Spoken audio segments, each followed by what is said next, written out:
Long ago, there was a show whose host had the audacity to challenge the world.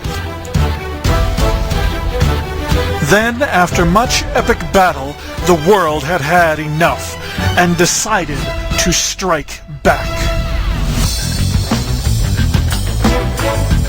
Little did the two sides know that their war would create a rift in the world, letting in a much greater threat to the universe. The two sides were forced to give up their anonymity and hatred for each other to face this grave threat together. Now Todd and Ken lead an elite team of podcasters against impending doom to save us all. With their incredible abilities and the power of the internet, they may be our last hope. Prepare yourselves, for they are Show X, only on VtWProductions.com. Hey everybody, and welcome to the show! That's right, you're listening at 2 p.m. Eastern, 7 p.m. GMT on this Sunday, the 18th of September 2016. And that's right, if you're listening to that old school intro, that is for a very specific reason. That is because today, Ken and I are joined by founding member of VtWProductions.com, our good friend, Todd, the man, Hi. the Octale. Hi, everybody. The rumors of me leading anything are grossly exaggerated. I flailed about a little bit, and then after a couple of years, I looked at it and threw it at Wayne and said, "You take it." There may be something to that story, but yes. Leadership hindsight.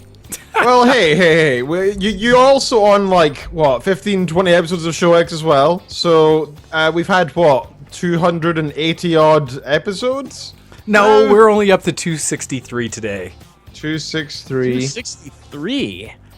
Wow. Yes, of which, the last 120 of which have been video casted and such. So, slight little changes that we've had over the years. But we are still here. It's still going strong. It's good. It's good. It's growth. And according to my very poor statistical knowledge, that means that you've been on the show approximately 9% of the time, Mr. Octale. So that's good. So what is that statistic meant to demonstrate? I don't know. It's just it's just interesting. The value of all statistics. It's like, what story do I want it to tell today? Oh, I don't know. Yes. So are we CNN today? I didn't realize that. That's breaking news. Oh gosh, yes, I should totally get a banner. Much cooler than every place else on Earth. I could go down this road. For those who can't tell, today is probably going to be a show that is basically nothing but functional deviations. And so we are going to kick it off and basically just kind of see how things go today. But yeah, starting off just kind of saying welcome to the show and welcome back, Todd. It's great to hear from you. Aw, shucks. It's good to be here. It has been almost a year and a half since I left America. Wow. It'll be a year and a half next month since I tucked tail and ran from the U.S. So I'd love to hear more about the whole thing, but in a certain political type of environment we're in the U.S. right now, how are you feeling about that decision right now? What, about leaving the U.S.? Yeah. I don't know. It's fine. Like the two major party candidates are both terrible, and voting for Gary Johnson would be the most responsible thing that anybody could do because he's both a limited government candidate and left of center on a lot of social issues. His libertarian, I don't know. I was pro Gary Johnson until about a month ago when I saw unmistakable stupid things. Well, yeah. I mean, okay. So here's the thing. Everybody says something dumb. Oh, yeah, right? no. Well, and no candidate's perfect. No candidate is going to be the incarnation of exactly all the ideals you have. But the key there, Ken, is when you look at you have an option, of who are your viable, or not even viable, who would you most likely support? Why would so with that, Ken? All I will say, I was asked this very question this week: who would I vote for? And I said if I was in the U.S. and I had those 3 names down, I had Hillary Clinton, I had Donald Trump, and I had Gary Johnson. I would write in the bottom box Kenneth Reed, because I am the only person that agrees with all of my own opinions. You are not even eligible, so that is courageous, stunning, and brave. Yes. Thank you. Considering you're not brave, considering you're not old enough, you're not a citizen, and exactly. Let's say, I'm trying to think other requirements, but exactly. But you gotta. So my one sort of statement that I'll make to everybody: don't think about it in terms of 2016. Think about it in terms of 2020 and 2024. Giving funds to a third party. If you can get the Libertarian Party to get enough. If you give them enough turnout of the popular vote, they will get matching funds, and they will, by law, be forced to be included in the debates. And that's the last thing that the mainstream media wants. Exactly. It's not even because it's therefore not it must be a good just, thing, to be honest. It's just it opens up the aperture. So even if Gary Johnson Jessica Valenti would win, start hemorrhaging. Oh gosh, it'd be amazing. So yeah, no, I try to tell people the same exact thing, Todd, where it's don't just think about this election, which it's still, I can feel, at least with a good conscience, me voting for Gary Johnson, versus others where I feel like I'm playing some weird bad game or something that everyone fails. And so I can openly vote for Gary Johnson and be like, yep, I don't feel like I've sold my soul. This time around, it's not like playing any sort of Babylon 5 universe role-playing game and picking a Centauri or a Narn. Yeah. I hate this whole lesser of evils mentality. That you guys, for some reason, I bet a couple 100 years ago, if these were the options, people would riot. I mean, in the streets, they would be like, this is not good enough. A re-election, we need other candidates, we need to rethink this, let's start again. But now we're all just so complacent and just like, Well, the difference is Thomas Jefferson didn't have tanks. Yeah. He has to get the mandate of the people in order to make the Louisiana Purchase. He doesn't just make the Louisiana Purchase and then, come at me, bro. Or do it secretly when Congress is out for holiday or something, yeah. Right, exactly. Yeah. Exactly. No, I completely agree. No, I was curious of that part, Todd, because you left to be with Mog, of course, and start a life out there. But just in seeing, again, from the outside looking in, I'm always very curious. I've asked Ken multiple times, just even if it's not about specific politicians to be said or that, but it is interesting for me to see the opinions or how the rest of the world is looking at what's going on here in the United States. Because people are paying attention. Laughing. The question that I get from literally every Norwegian who finds out that I'm an American is about Donald Trump, which is fine. I have fielded those questions before, and I know how to answer them. It is getting a little old, I have to say. Two other things that I have to say. It is incredible that by going through the process of waking up in the morning, I am de facto more progressive than every progressive pundit in the United States combined. Because I live and wake and eat and sleep and work in a socialist country, which is way more progressive than what the progressive pundits in the States are peddling. But number two, and this one is far more not topical and sort of a shot at Ken. Congratulations on your kingdom declaring its freedom from the European Union.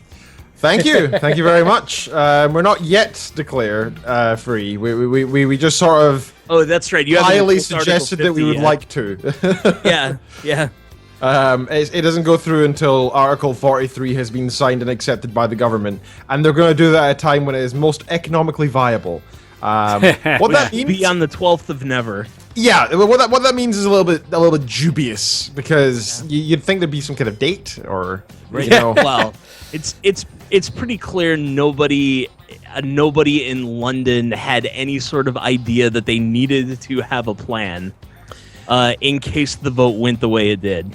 Everyone's kind of like, it was what? the worst ever bet by David Cameron. Now, it's not that I disagree with us leaving the EU or anything. I have mixed opinions on it, to be honest. However, I just love the fact that he did it to be sort of, nobody's going to vote this in. Let's just do it to get rid of that damn pesky UKIP party. We got to stick it to Farage. Yeah, and then we got voted out. It's just Like, he literally quit being the leader of the country because he was like, yeah, you kind of got me there. I am a bit of a fud. He just shot himself in the foot completely. Totally. But it's not like Jeremy Corbyn's any better, so. Well, it's the opposite direction. So politics here is funny, but it's still, we all talk about the U.S. election more than we do our own stuff right now. Just because. as you should. It's high comedy. Oh yeah, when a fake blonde, flamboyantly gay commentator for Breitbart can spend 4 minutes on MSNBC or CNBC and totally decimate the entire editorial board of the New York Times. Yep. Like, how many column inches get pissed away based on labeling anybody who's not voting for Hillary Clinton as a sexist? And then Milo comes on and says, yeah, by the way, the alternative right are the only people online that are actually telling the truth.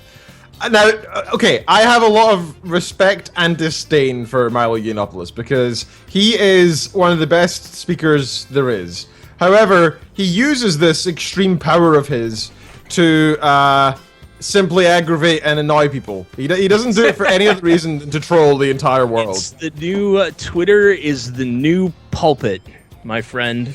Social media is the new pulpit.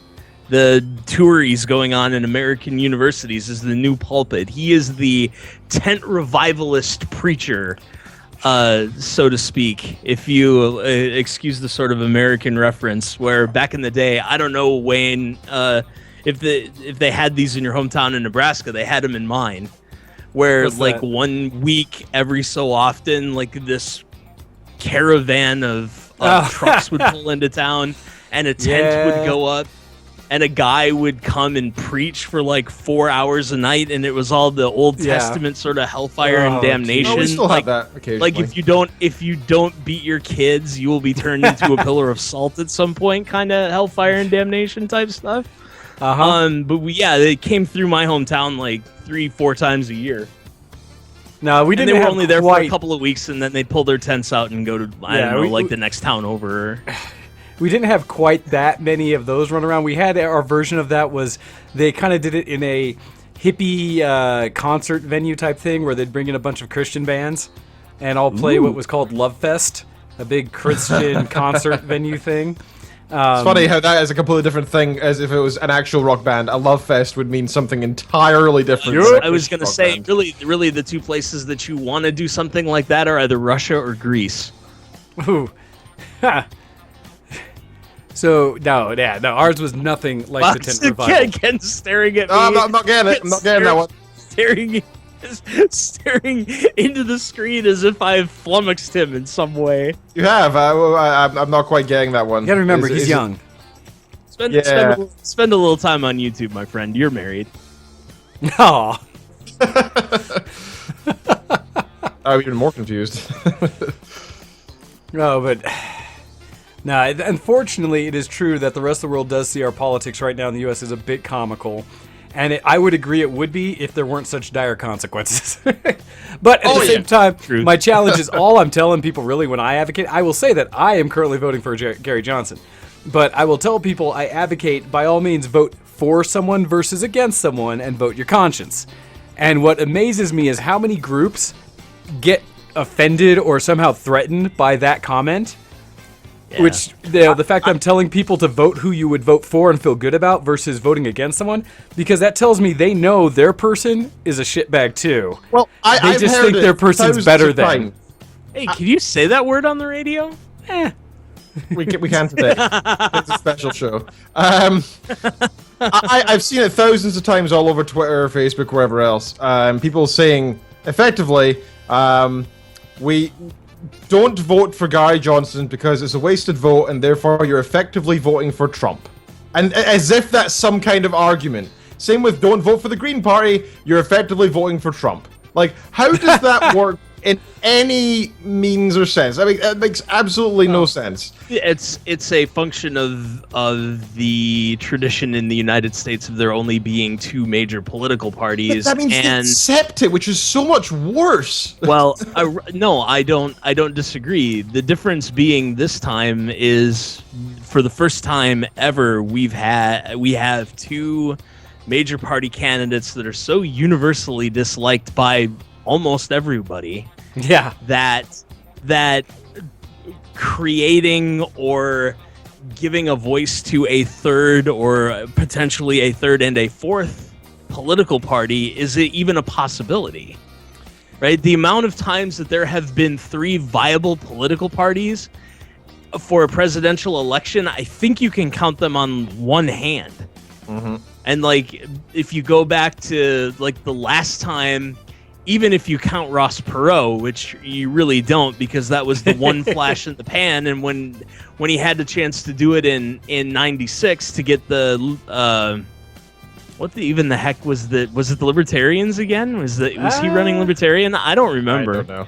I'm not sure which one. But even when he had the chance in '96 to get a third political party up and running, he ended up folding like a card table. So, so if you leave that out, you have to go back to like Teddy Roosevelt, and then before that, you have to go back to like the early 1800s when it was when the two political parties were the Democratic Republicans and the Whigs. I mean, in the past decade, we had a rise of what was effectively a new party, which is the SNPs. While not an actually new party, they went from occasionally getting a seat if they're lucky to they are now the majority leader in our country and because of them we had a new referendum and possibly left the nation. That's just a thing that happens here.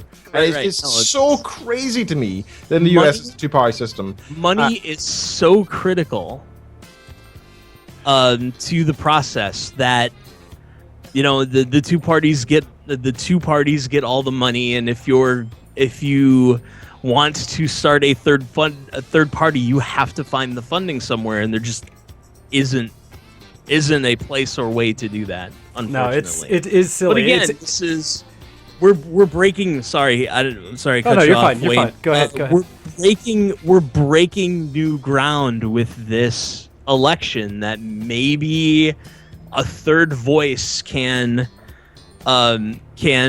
rise to national relevance, and I think what will ultimately happen is that will drive the other two political parties away from the extremes and back to the center, because they'll want to win too, or at least that would be the hope. I don't know if it will turn out that way, probably not, but I have no doubt in my mind that at some point in the next I don't even want to put a time on it, in the next few decades, possibly within the century, there will be a third party which rises to power in the US, because especially with this election, I have never seen a US election gain so much interest from foreign countries, and so much traction in the media of foreign countries. Well, like Trump is constantly in the news here, Clinton somewhat, but never mind the news. Social media, even my social media, is flooded with Trump comments, Clinton comments. Well, you've never had someone so polarizing.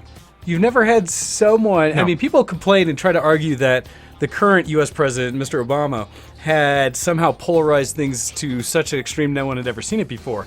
This election cycle itself has gone far beyond the levels that anyone could have predicted. And just to see two people running that have such obvious issues, and somehow people accepting that that's our choice and not willing to look beyond it, is mind-blowing to me. And it harkens back almost more, and I fear this heavily, a world in which the primary entertainment for masses is watching people on Twitch or YouTube treat others horribly and say things like wrecked and, whatever bro, and stuff like that, where it's like, holy crap, have we gotten to a point where there's so little actual exercising of mental capacity that people accept those kind of responses as valid. And we have a candidate who essentially is the embodiment of that, who can't make coherent, well thought out statements, instead is almost solely emotionally charged with nonsense and obvious fact-checked lies coming out, and people are just like, what? Great, it's gonna be great.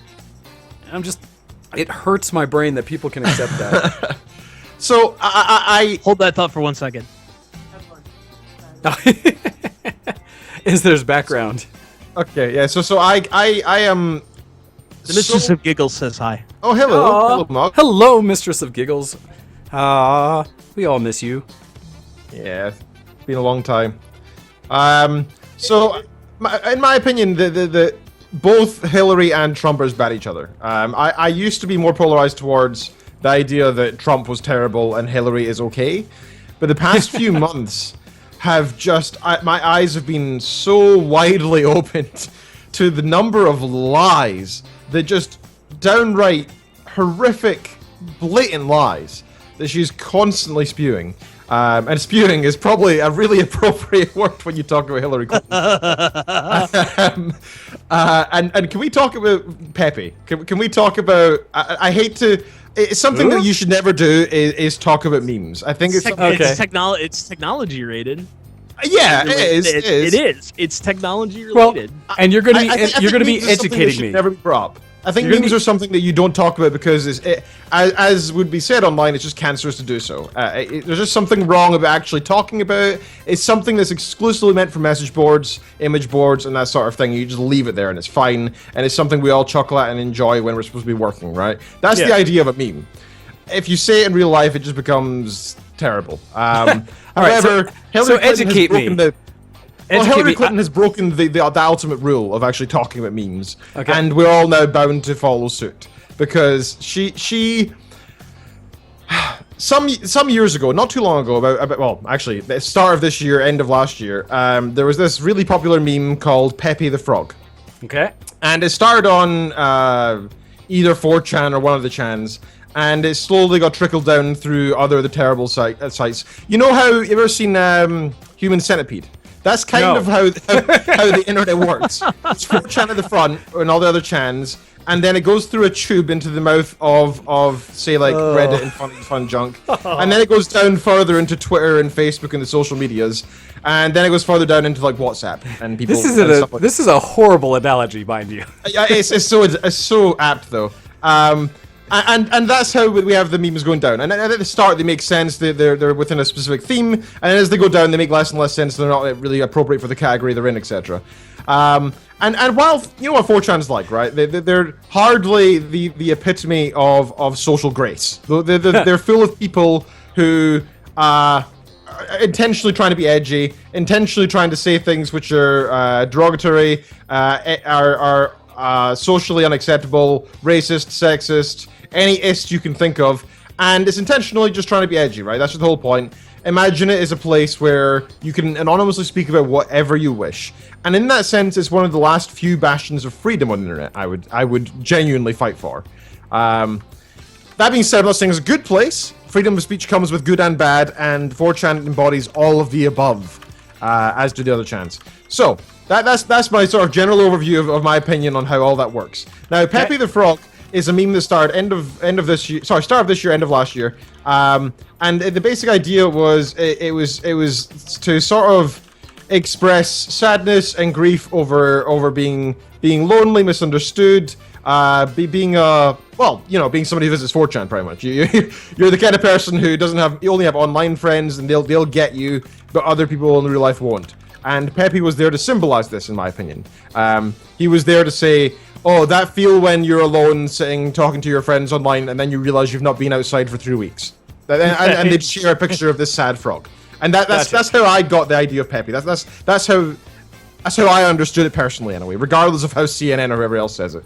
And since then, it's been morphed and used and shared literally hundreds of millions of times, probably more so, actually.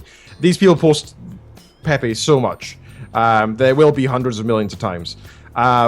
And as such, it's used by multiple groups for multiple different meanings, and it's no longer just this I am sad and you guys get how sad I am, this network of lonely people meme, and instead it became this kind of anything meme almost.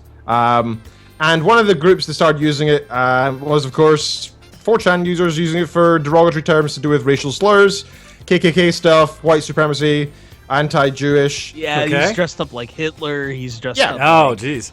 But just in the same way he's dressed up like Hillary Clinton, he's dressed up like children, he's dressed up like ice cream men, postmen, left-wingers, right-wingers, libertarians, authoritarians, everything, right? Because it's been used so thoroughly. It is literally everything at this point. Because it's the idea is that core of sort of being this lonely, misunderstood thing by the majority, and so that can be anything. You can claim that and dress up into anything. And so this has been, in the past couple of months, 4chan started doing this stuff where somebody would be attending a Hillary Clinton rally, and they'd be talking on 4chan saying, hey, I'm there right now, guys, what should I do? First person so each post has post numbers, like you're like the 7 millionth post or whatever. Okay. And at the end, there's digits, right? Like the 7 million first, 7 million second. Now, to get dubs or trips means that you have the last two digits the same, like 223344 or 777, right? And so this guy started this thread saying something along the lines of, first person to get trips decides what I shout out at the Hillary Clinton rally. Wow. And somebody wrote trips and said, shout Pepe. And there's like 3 videos now of different rallies where Hillary Clinton's speaking and somebody just screams in the background, Pepe! While she's speaking. Oh, jeez. And it's really funny, right? It's just childish humor. It doesn't mean anything more than that. Just the fact that it's like, I dare you to say this at the rally. Okay. And then they do. That's it. That's entirely what Pepe stands for, is just childish humor, having a bit of fun, nothing more. But for some reason, there's this picture. So sorry, there's a lot involved in this sort of story here. It was last week, Hillary Clinton at a rally said to everybody, if you are a Trump supporter, you are deplorable. You are a deplorable human being. You are sexist, one of these racists. She said at least about half. Yeah, at least about half of her. Yeah. And you know the half. Yes, the half that they won't comment on and say, "What? We don't support them, but we're not going to say we don't like them." Yes, indeed. So she said about half of Trump supporters are deplorable for multiple reasons, sexist, racist, etc. Now, remember, right now it's what? Trump's with 40%, 42% in the polls. They're very similar. They're both within the same. They're in a dead heat. Yeah, statistical heat. Right. It's a dead heat. And as such, half of Trump's voters are deplorable. Now that means that half of 42%, 21, right? 21% of the populace are deplorable, is what she said. She said 21% of the electorate are deplorable. Yes, she did say that. A bad move. Now, Trump. By the way, one of the postscripts to this story, within 36 hours, somebody at the Trump campaign had taken a recording of that, and Trump was playing it at rallies in the Rust Belt in front of a bunch of blue-collar workers, pointing at the clip and saying, she's talking about you, you know that. Yep. And it was just a stupid move. Like I said, regardless of who you support, that is not a good move for a president to mock the possible voting. The people that you want to now vote for you, the people you're trying to steal back, you do not mock them. You should be mocking Trump. You should be saying Trump is a bad candidate for these reasons, not the people who are actually going to. You're right. You're correct. Stupid. So, mark my words, that will be seen as the day that the election swung. Yes. Understandably. Now, this is all backstory still, right? So, with this knowledge of Hillary Clinton calling half of Trump supporters deplorable, there was this image created. I'm going to see if I can screen share it, because it'd be great if I could do that. If you're ready for this, Wayne. I've got it here. Screen share. We'll see how it shows up. I'm ready. Live. We're doing this live here. Okay, so here it is. The deplorables, right? This image was shared by Trump's son. Right? So Trump's son shared this on Twitter. He was typing it and he shared it thinking it was funny. He was like, "Hey, look at me, we're the deplorables. We've got Milo Yiannopoulos, we've got Pepe, we've got Trump, loads of other people."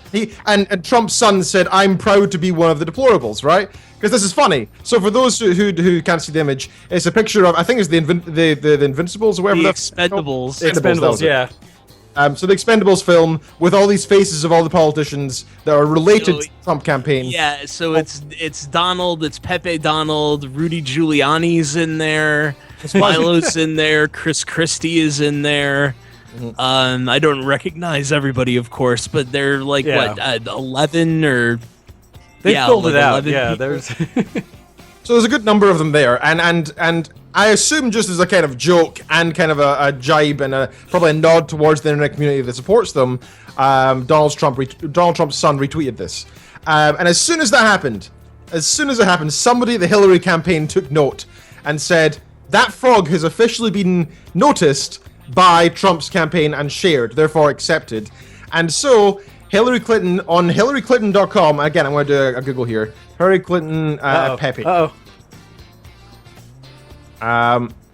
So here it is. HillaryClinton.com. On her actual website, this is her website, it says Donald Trump, Pepe the Frog, and white supremacists, an explainer. That cartoon frog is more sinister than you might realize. Giant picture of Trump's eyes for some reason. Over the weekend, Donald Trump's son and one of his closest advisors posted an odd photo on their social media account. Sorry, it was Instagram, not Twitter. And there we go. And so they're all retweeting this and laughing about it and saying it's funny and stuff. And now I love the style that Hillary Clinton's advisor used here, whoever wrote this article used here. It's just so declarative. It's just factual. Why is there a frog standing directly behind Trump? That's Pepe. He's a symbol associated with white supremacy. Wait, really? White supremacy? That's right. I mean, it's just it's so crazy that we're in the age where 6 years ago we had these cancerous, disgusting memes being shared that were made by high school kids that had like rage faces and stuff, right? Yep. And in 2016 we now have a meme which is actually influencing the presidential candidacy in the United States. It's been the second or first highest leading candidate right now in the US is actually being persuaded by Pepe the Frog, a meme. Sure. And it just blows my mind that this is something that's actually happening. Meme magic is real, guys. Meme magic is real. It is a powerful magic indeed. It's scary. It's so scary. I'll stop.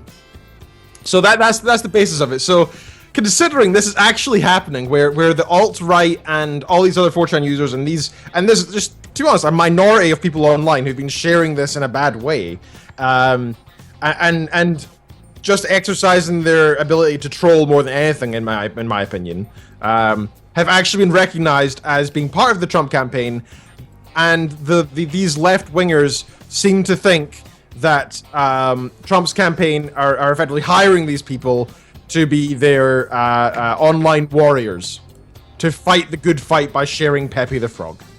That is the basis of the current main strategy of the Hillary camp, and it's just crazy. It's just absolutely crazy. Well, let's not be too harsh on her. She is not well. She just had just feeling a bit faint. No, wait. She's a bit dehydrated. No, wait. It's non-contagious bacterial pneumonia. That's convenient. When she's been coughing for months. Now, she totally did not know that those emails had, in fact, classified information. That big capital C at the start of every subject line? No, it was only 3 paragraphs in of all of them that they were able to actually show. You mark them ABC and then you read them in alphabetical order. It's like a cipher so that the Ruskies can't read them or whatever. It's just... Can we talk about video games now? Yeah, okay. I've been wanting to get that one off my chest, look. That is just so... It's beautiful. I'm proud of you. It's just so funny to me. It's entertaining in the worst kind of way.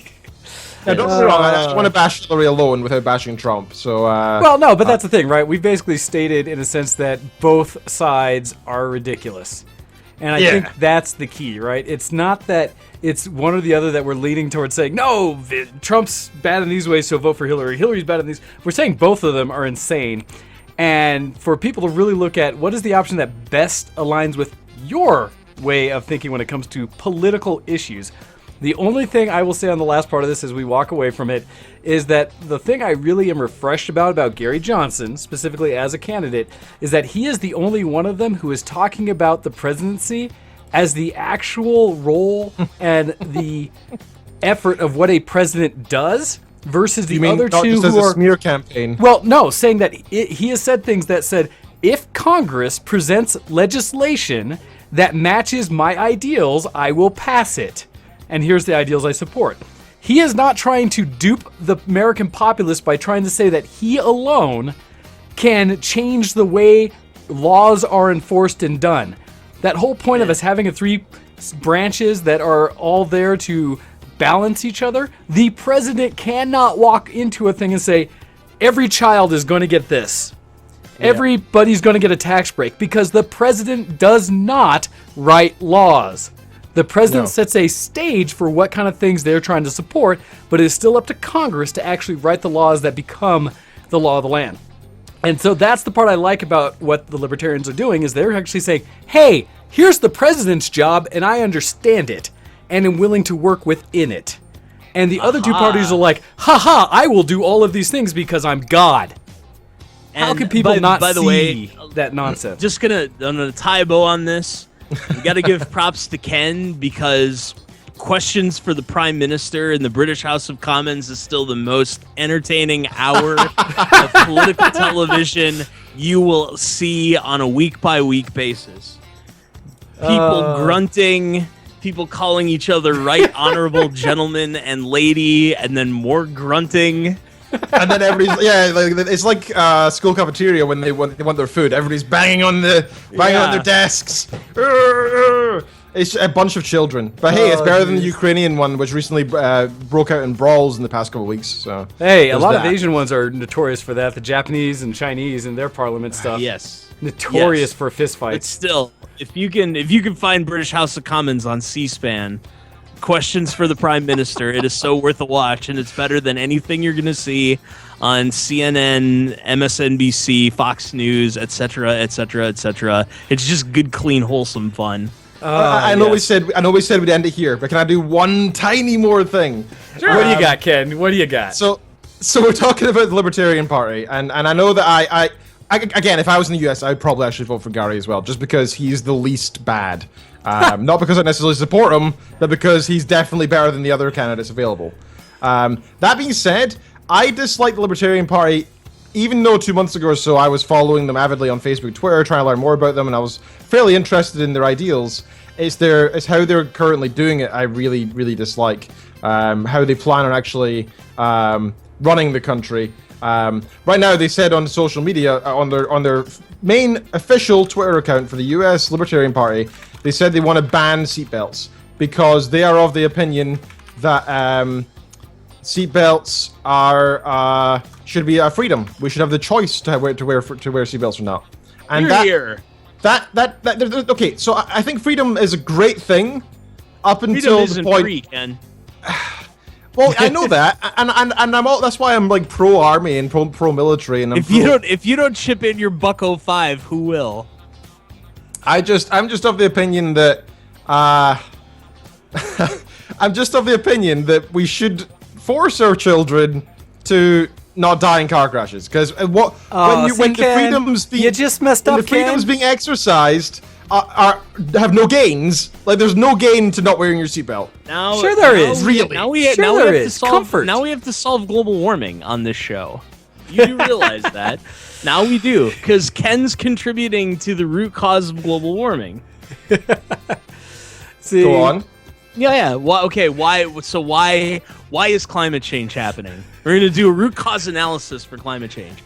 Why is climate change happening? We consume too much and do not do enough conservation. Okay, so why do we consume too much? Because we're greedy and capitalistic. No, because there are too many people. Well, that's it, of course, but no. Okay, to be fair, there you go. There you go. There are too many people. So you are proposing, you stand in opposition of a measure that would, in fact, create less people. Natural selection. Bing. Okay. Yeah. Yes, technically, in the same sense. Well, you eat the Earth, sir. I'd rather it wasn't just anybody. I mean. The problem with Darwinian selection is I don't think it should include children. Maybe children have to wear seatbelts, but adults don't have to. How about that? Ken just burns coal in your backyard. Shut up. See, Ken, you crossed my line, which is the whole once you bring kids into the argument, it means your argument is false because you're trying to play on emotion. I had another moment this week where I was called up for that very thing, but it made perfect sense for the argument. I was told that. So I was complaining that I hate Jim Carrey.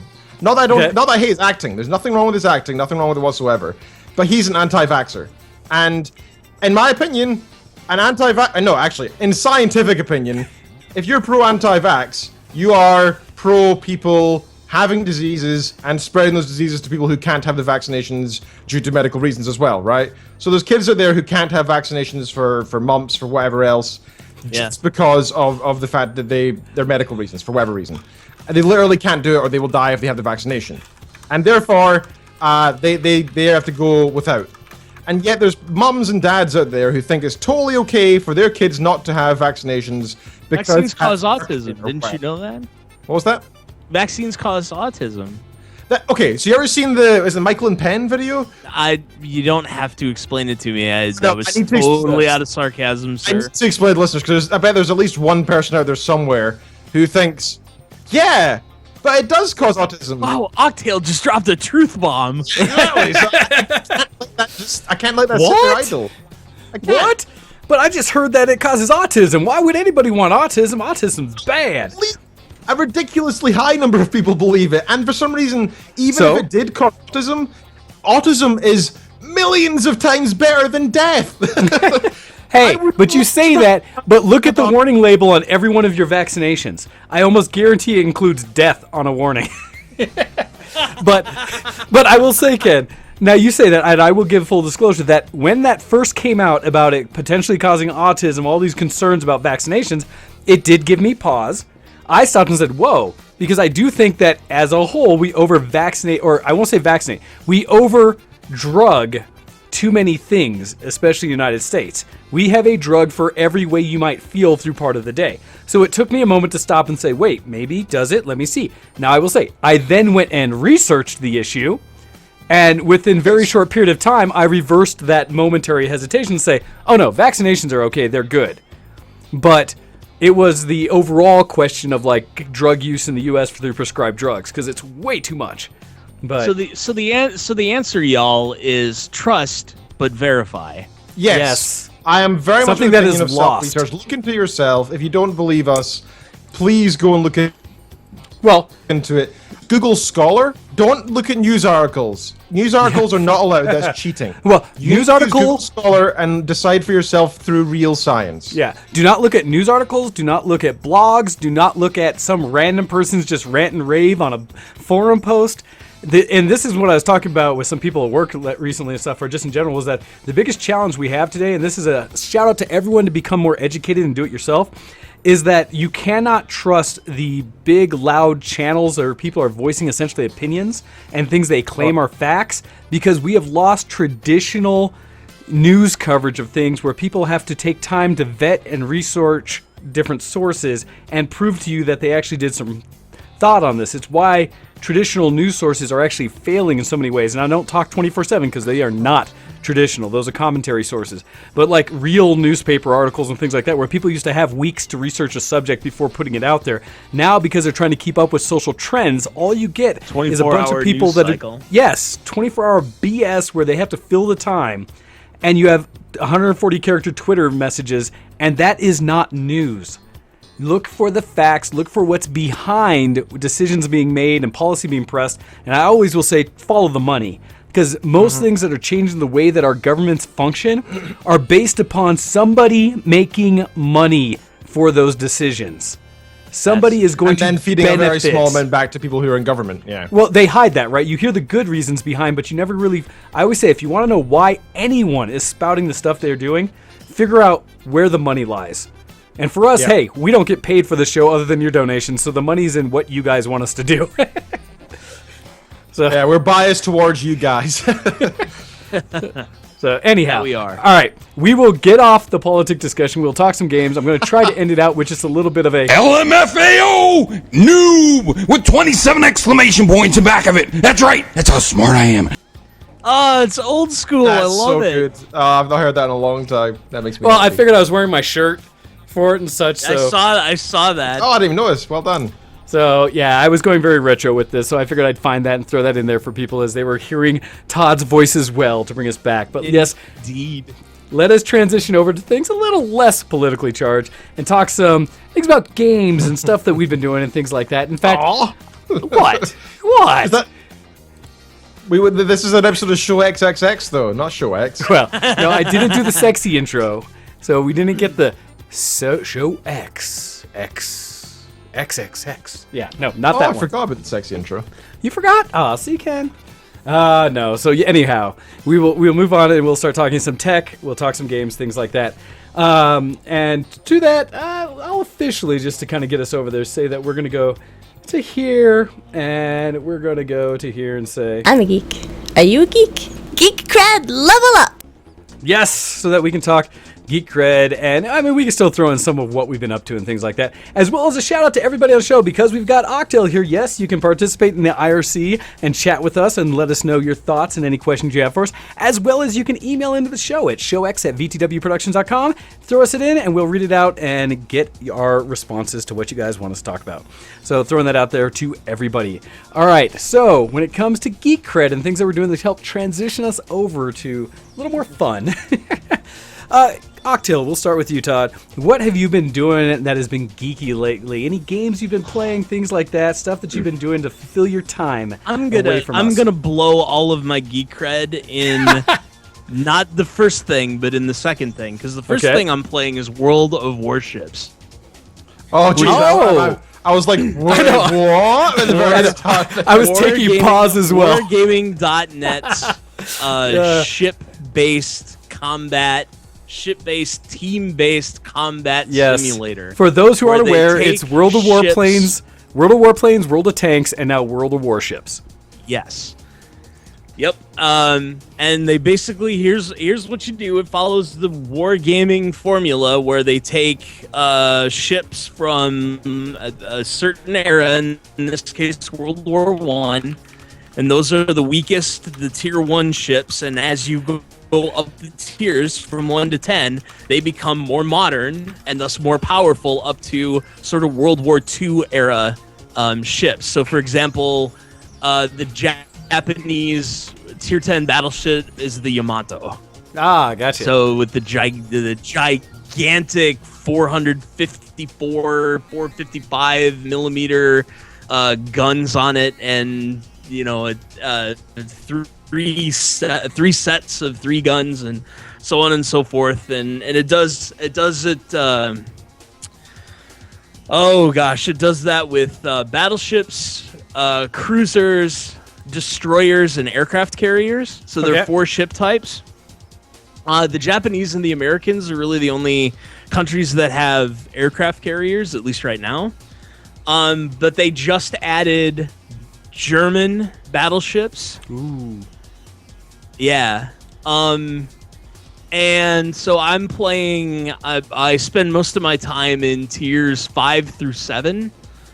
So I have a Soviet cruiser, 2 Japanese cruisers. I play a lot of cruiser. Japanese battleship, and a couple other ships, a Japanese destroyer and German cruiser.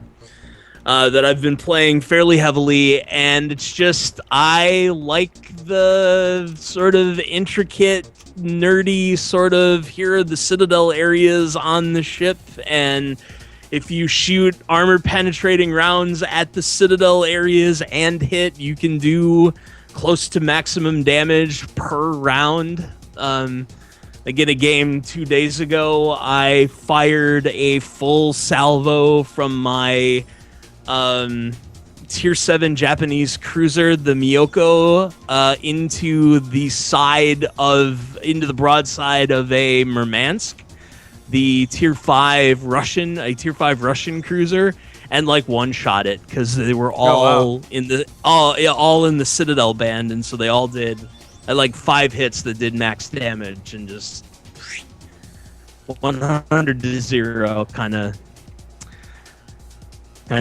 killed it. So that's the first thing. I really dig World of Warships more than I dug World of Tanks. Okay.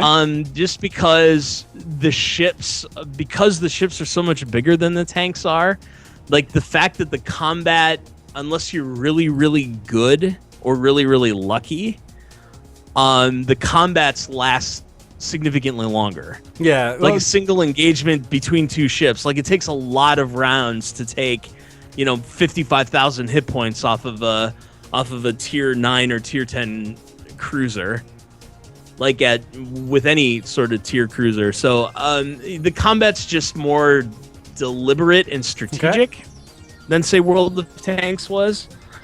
The other game that I'm playing a hell of a lot of is Diablo 3 on the PS4. Really? That's an odd choice. You think it is until I make this statement. Diablo has always been better on the console than on the PC. That is one hell of a statement, sir. And I will explain to you why I believe that. I had the opportunity to play both Diablo 1 with the Hellfire expansion on the PC and Diablo 1 on PS1.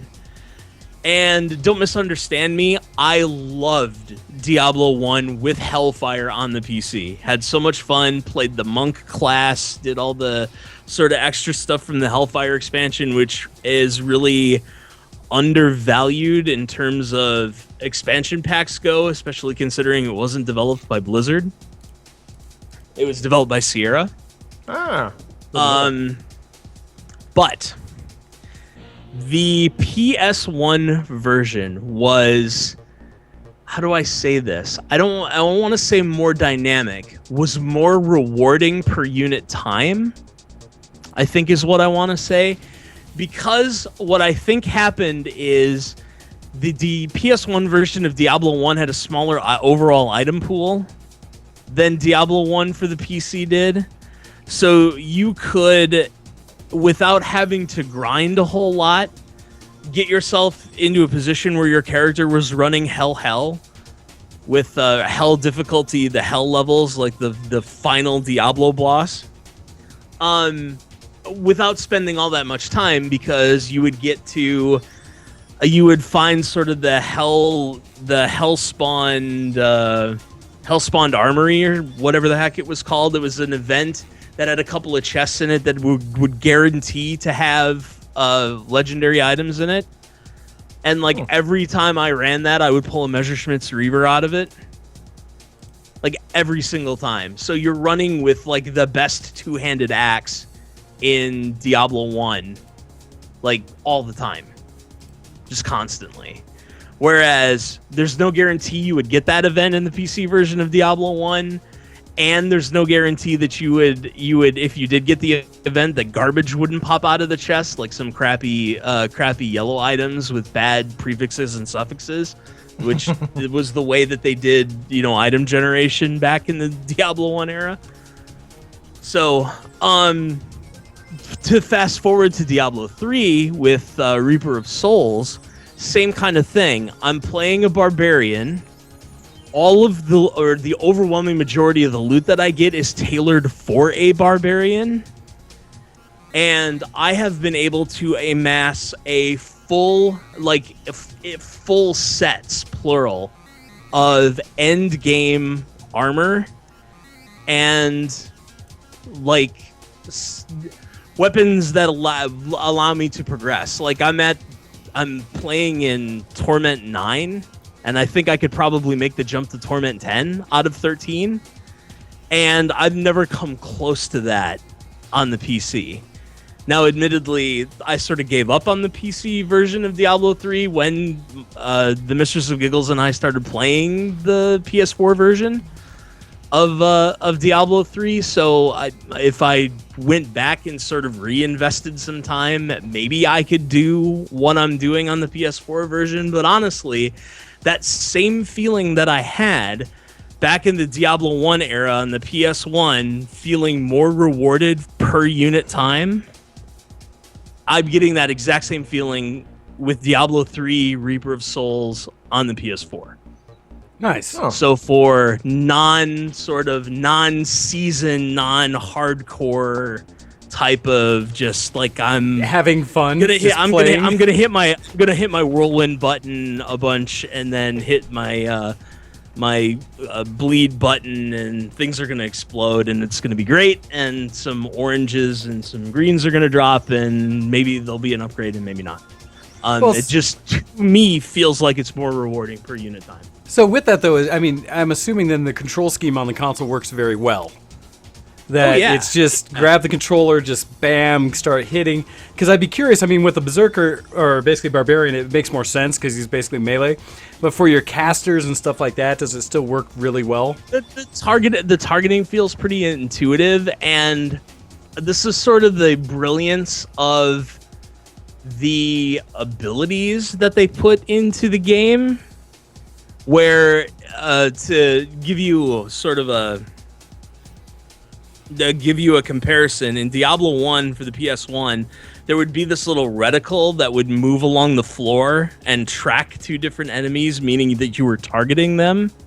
So for magic users and Amazons, not the easiest to play. Gotcha. Necessarily. For barbarians, it was pretty easy because, again, everything's melee. In Diablo 3 for the PS4, that sort of process of targeting is instantaneous, and there are a lot of sort of I'm thinking like a mage has beam weapons. Yeah. That they can use. They have fire beam and ice beam, and they have lightning that they can throw from their hands and stuff, or they have AoE. So the AoE and the AoE stuff is centered around them. Or centered around whatever it is that they're targeting, but again, the targeting is instantaneous rather than a reticle that sort of moves around on the floor. So you lose a little bit of the pinpoint accuracy that you could do with a mouse and keyboard. Like, I need a specific spell centered at a specific sort of pixel coordinate on your screen. Like, you lose a little bit of that sort of precision.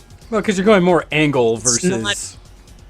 Right. Clicking it on doesn't feel, at least to me, like it's as important to be that pixel precise on the PS4 version. Okay. And it's something that I still know a lot of people have been playing the crap out of. That's true, yeah. A lot of the guys here, especially the old VTWs or the old Gamefest crew, they still sit down and do LAN party of just Diablo 3 the whole time together because they just have a hoot, just running through and beating up on different things, seeing how many levels dungeon they can go and stuff like that. It's a good time. It is a very, very good time. Well, and plus that multiplayer aspect, right? Because it's still, up to 4 people in a party and playing together?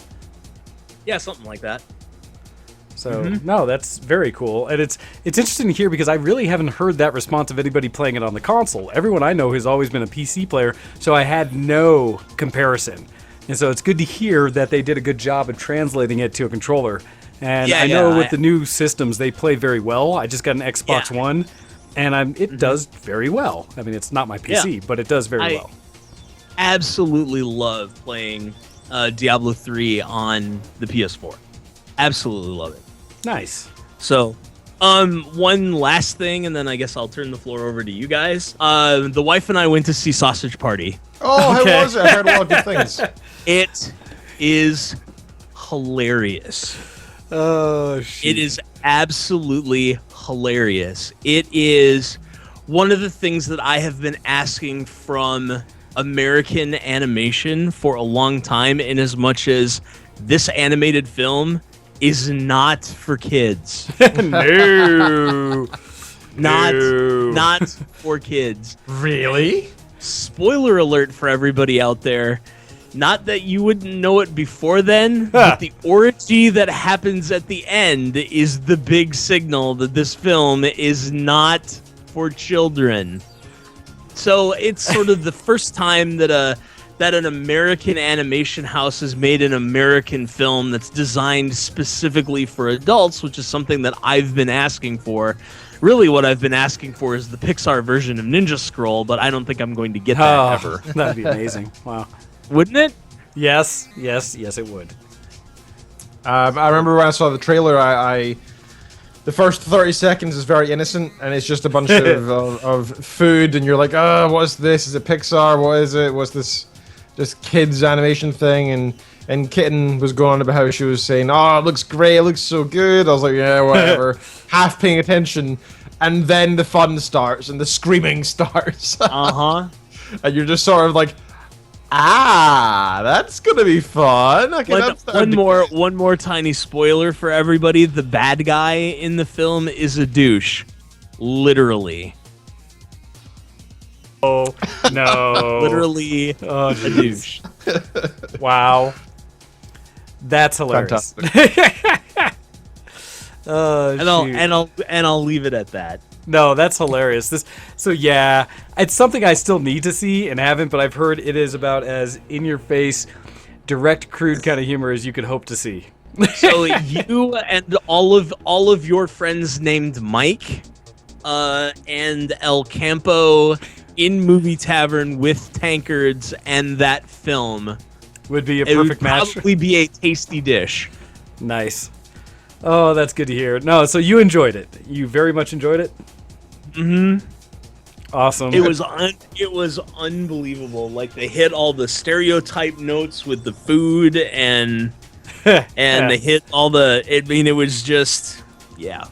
It's on the list of to see, and I have not seen it yet, so that's good to hear from you. That pushes it higher up on the when I have a moment aside to be like, nope, gotta go see some sausage. If you have to pay full price, pay full price. If you can see it for cheap, it's a 100% absolute must-see.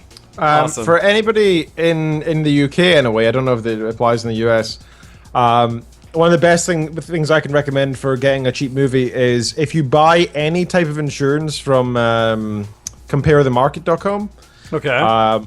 Any kind of insurance, even just travel cover for one day in your own town. And even if it costs £1 or £2, like absolutely nothing, you can get free cinema tickets for 1 year. If you buy one, get one free. I think it's every Tuesday and Wednesday, once per week. Wow. Yeah. So that really the benefit is offsetting the cost by completely and utterly. I've done it. That's exactly why I did it. I paid for like £3 or something for travel insurance to visit my parents one day, which I totally do not need it for. And yeah, we've used it several times, and it definitely works. You need to get the compare the market app on your phone, and once every week you can use the code. You present it to the cashier, and she gives you your free tickets as long as you buy another one. So that's great. It's anybody in the UK, and I assume if the US, if it's available. But if you've not heard of it, Wayne, I'm guessing not. No, I had not, but I'm also very set in my ways, so it is okay. Yeah. No, cool. Very cool, very cool. All right, so thank you for that, Todd. Awesome to hear some reviews and to see what you've been up to. It is time for us to take a break. So with that, we're going to jump into a break with our favorite current artist that we have for the music breaks, our friend Leo. Yay. And I picked a song, hopefully, that even Octale Todd will quite enjoy. So with this, we'll be back in just about 3.5 minutes. You're listening to ShowX and VtWProductions.com, and we'll come back with a little bit of geek cred from both Ken and I. So catch ya in just a moment. Send in your emails to showx X at VtWProductions.com. Hi, Barbie. You wanna go for a ride? Sure, Ken. Jump in. I'm a Barbie girl in a Barbie world. Life is plastic, it's fantastic. You can brush my hair and dress me everywhere. Imagination, life is your creation. Come on, Barbie, let's go party. I'm a Barbie girl in a Barbie world. Life is plastic, it's fantastic. You can brush my hair and dress me everywhere. Imagination, life is your creation. I'm a blind people girl in a fantasy world. Dress me up, make it tight, I'm your darling. You're my doll, rock and roll. Feel the glamour and pink. Kiss me here, touch me there, hanky panky. You can touch, you can play. If you say I'm always yours. I'm a Barbie girl in a Barbie world. Life is plastic, it's fantastic. You can brush my hair and touch me everywhere. Imagination, life is your creation. Come on, Barbie, let's go party.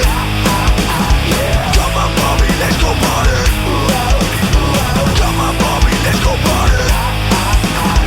Come on, Barbie, let's go party. Make me walk, make me talk, do whatever you please. I can act like a star, I can beg on my knees. Come jump in, people friend, let us do it again. Hit the town, fool around, let's go party. You can touch, you can play. If you say I'm always yours. You can touch, you can play. If you say I'm always yours. Come on, Bobby, let's go party. Come on, Bobby, let's go party. Come on, Bobby, let's go party. Come on, Bobby, let's go party.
Listening to Show X on VtWProductions.com.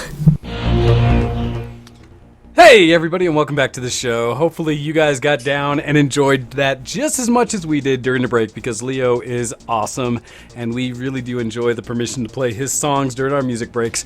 Gosh, what great covers. So hopefully you all enjoyed that as much as we did, and welcome back to the show.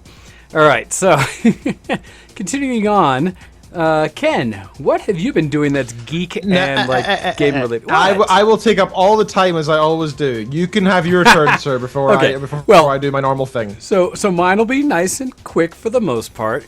The main thing that I have been doing geeky really is I had two notes. One of which is I normally after I do my Gamefest, during those I always up my internet.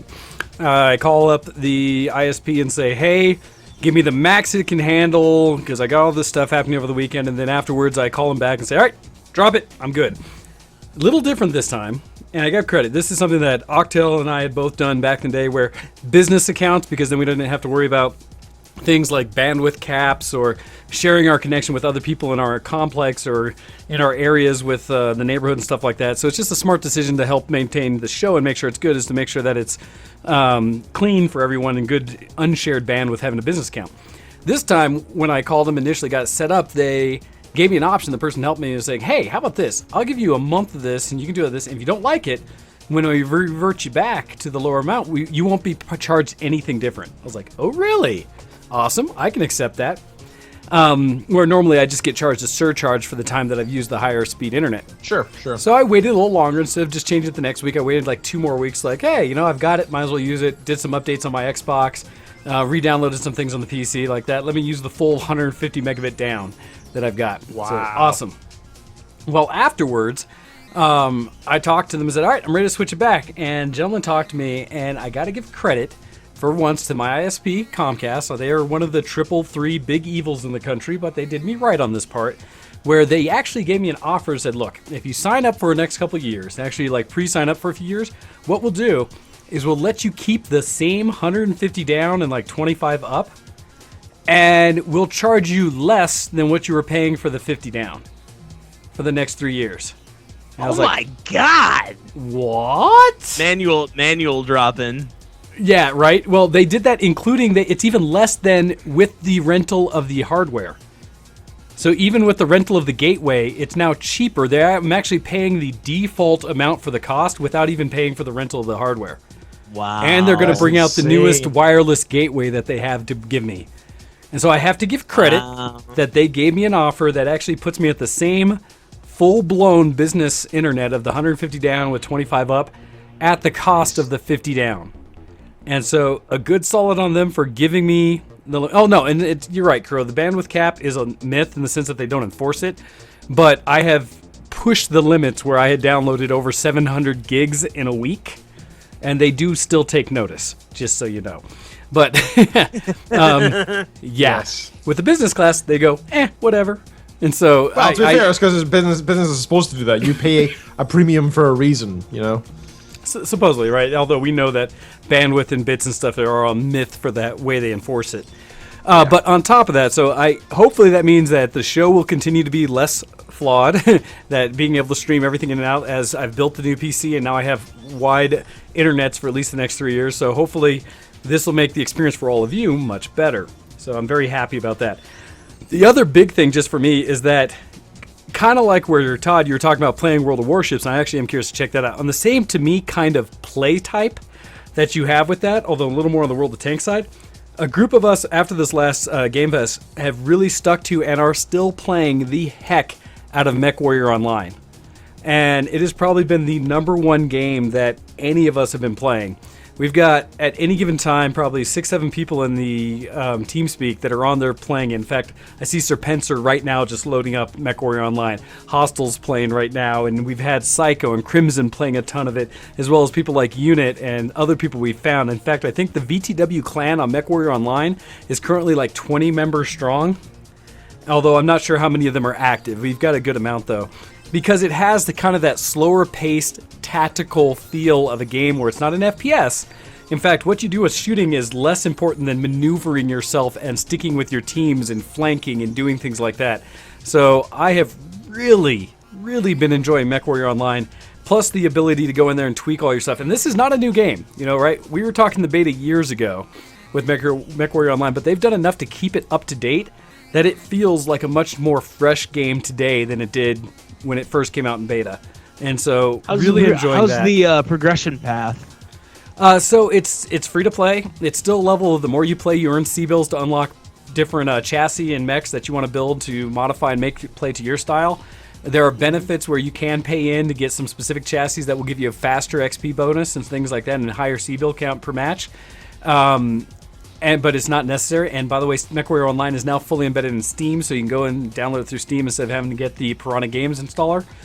And it's one of those where it doesn't matter because they have 9 trial mechs at any given time that they rotate through that are free to pick and just grab. Everything where they have 3 light, or maybe 12 because I think they have 3 of each: lights, mediums, heavies, and assaults. And so it's really just what do you want to play? And it's in the trial mechs are just the chassis they have that you can go buy anyway, so they're completely balanced. And so there's no reason to put money into the game other than maybe buying a few extra mech bay slots so that when you do purchase mechs, you can have a wider number that you own. Other than that, though, it's how awesome. much is the original game? Free. Right. So in that sense, I don't think anyone needs to feel guilty if they do spend money. No, it's one of those you support it if you like it. And the way they have packages on Steam where you can pay, I forget how much, but they go up to the higher mech size. That'll give you in-game money, like real money in-game, to buy chassis. It'll give you a couple mechs as well if you do pay for the Steam packages they have, as well as some bonuses and boosts and things like that. But the nice thing is you can play with a trial mech and be just as effective as building out your own mech. The only advantage you have for your own mech is matching it to your play style and having a mech that you just really enjoy. And so we've had so many people playing it and just walking through the kind of the different mechs they like. It's been a definite kind of resurgence into the enjoyment of that. And like I said, I equate it very much to the War Thunder and World of Tanks, Planes, and Ships type of gameplay in that it's slower paced. It's get out there. It's actually a lot closer to like World of Warships, World of Tanks because you have one mech per drop essentially. But they've also fixed so many of the challenges that were there in the beta where originally you could only play with groups of like 4, 8, or 12. Anything in between was messed. Now you can play with any number of groups. They have all the faction play where you can actually support different houses in the actual Battletech or Mechwarrior universe. And so it feels like a much more complete game today. Really enjoying that. Recommend it. It's still running on the Crysis engine, but it looks gorgeous. It looks gorgeous. Well, so Crysis used to be the engine de facto, right? The one you go to see how well things ran. It's still good. It's still good. It's still beautiful, but it's no longer like, if it's Crysis, it's going to hurt your system. That's not the case anymore, right? Now, and admittedly, I cheat. I'm running an i7-6850 and a 1080 for a video card now. So my stuff's sitting at, what am I at, 20%? 30% usage while running the show with everything running, where I used to be at 99% or so on my old i7-920. So yeah, I'm not the benchmark to talk to. I've got way too much hardware for what I'm doing. But it is beautiful. I throw money at the problems. So I understand. But no, I know the industry you work in. That is what we do. Yep. So there's that, but that's probably the biggest things I've been doing. The other one I'll throw out there for people if you haven't tried it, I think I mentioned it last week, is Rocket League. While I haven't played it nearly enough, the update for Rocket League that added, and I forget what the mode's called, but basically the activatables that you get every 10-second refresh is a lot of fun. Go check it out if you haven't. Rocket League, I need to re-download it actually. Well, and I will still recommend, go to sites like CD Keys or Green Man Gaming, all these sites that have deals that go on different times. I've seen Rocket League for as little as $10. And so it's kind of one of those throwaway things that it's such a hoot to play. It's so much fun to play with either controller or keyboard mouse that everyone I know who've jumped on it have walked away with a grin. And so it's one that I believe is definitely worth the investment. But that's my opinion. So that's mostly what I've been doing that's geeky. The things that, the non-geeky things is still like troubleshooting my truck that died. Still haven't figured out what's wrong with it. Working on and fixing my little Miata project to make it a little better, a little more solid, since that's probably that's going to be my primary for a while.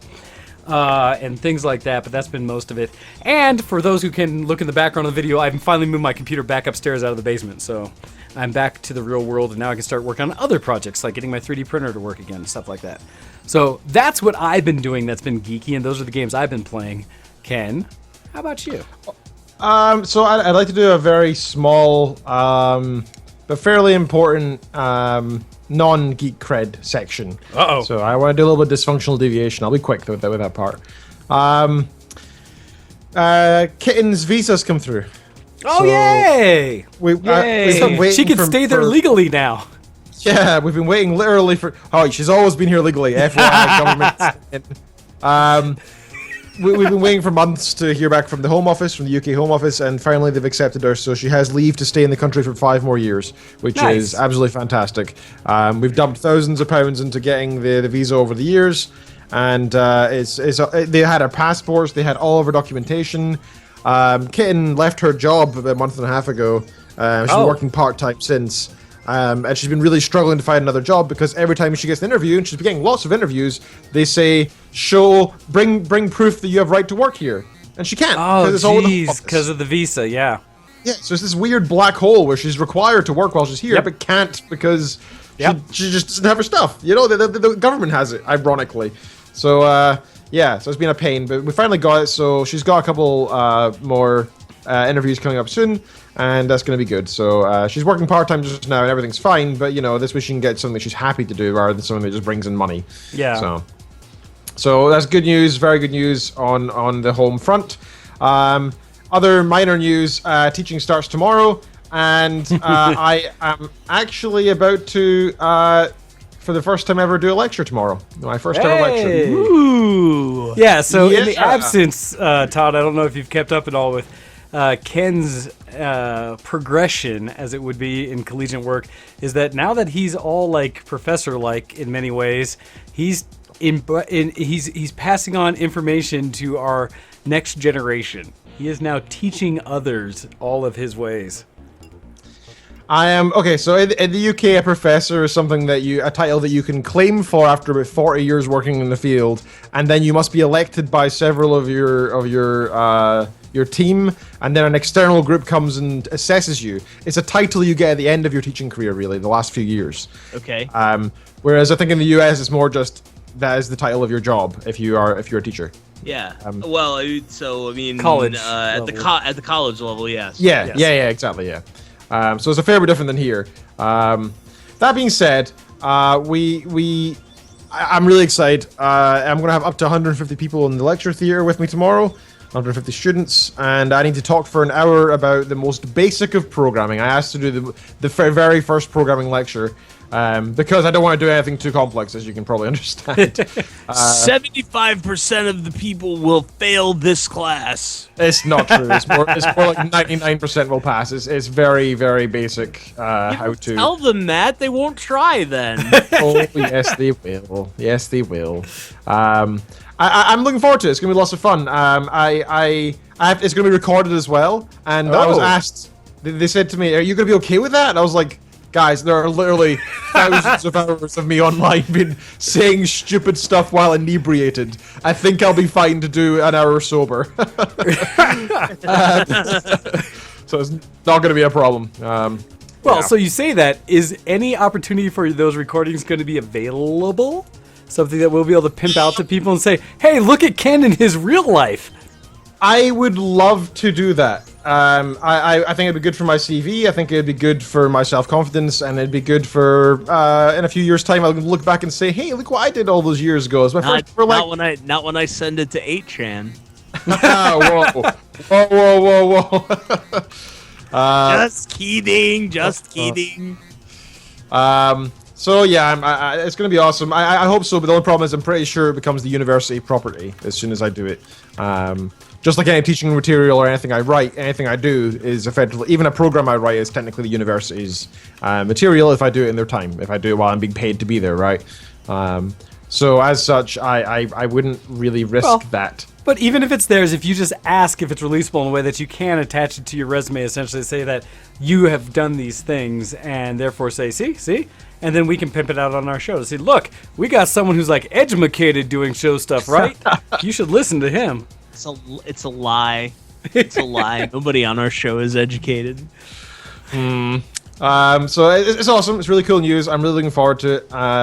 It's gonna be freaking cool. Seriously, dude, break a leg tomorrow. That is awesome. Yeah, I'm not really. I will be delivering groceries to people tomorrow.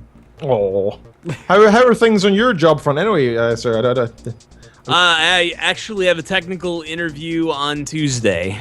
Oh, nice. Trying to crack the tech nut in Norway has been very tough because I no more than got here and the oil industry took a dump. Ooh, and so everybody with the exact same skill set with me that was profiteering off of oil being is now at the looking highest elsewhere. Level it's been in the history of ever is now trying to get IT jobs. So the competition has been very tough.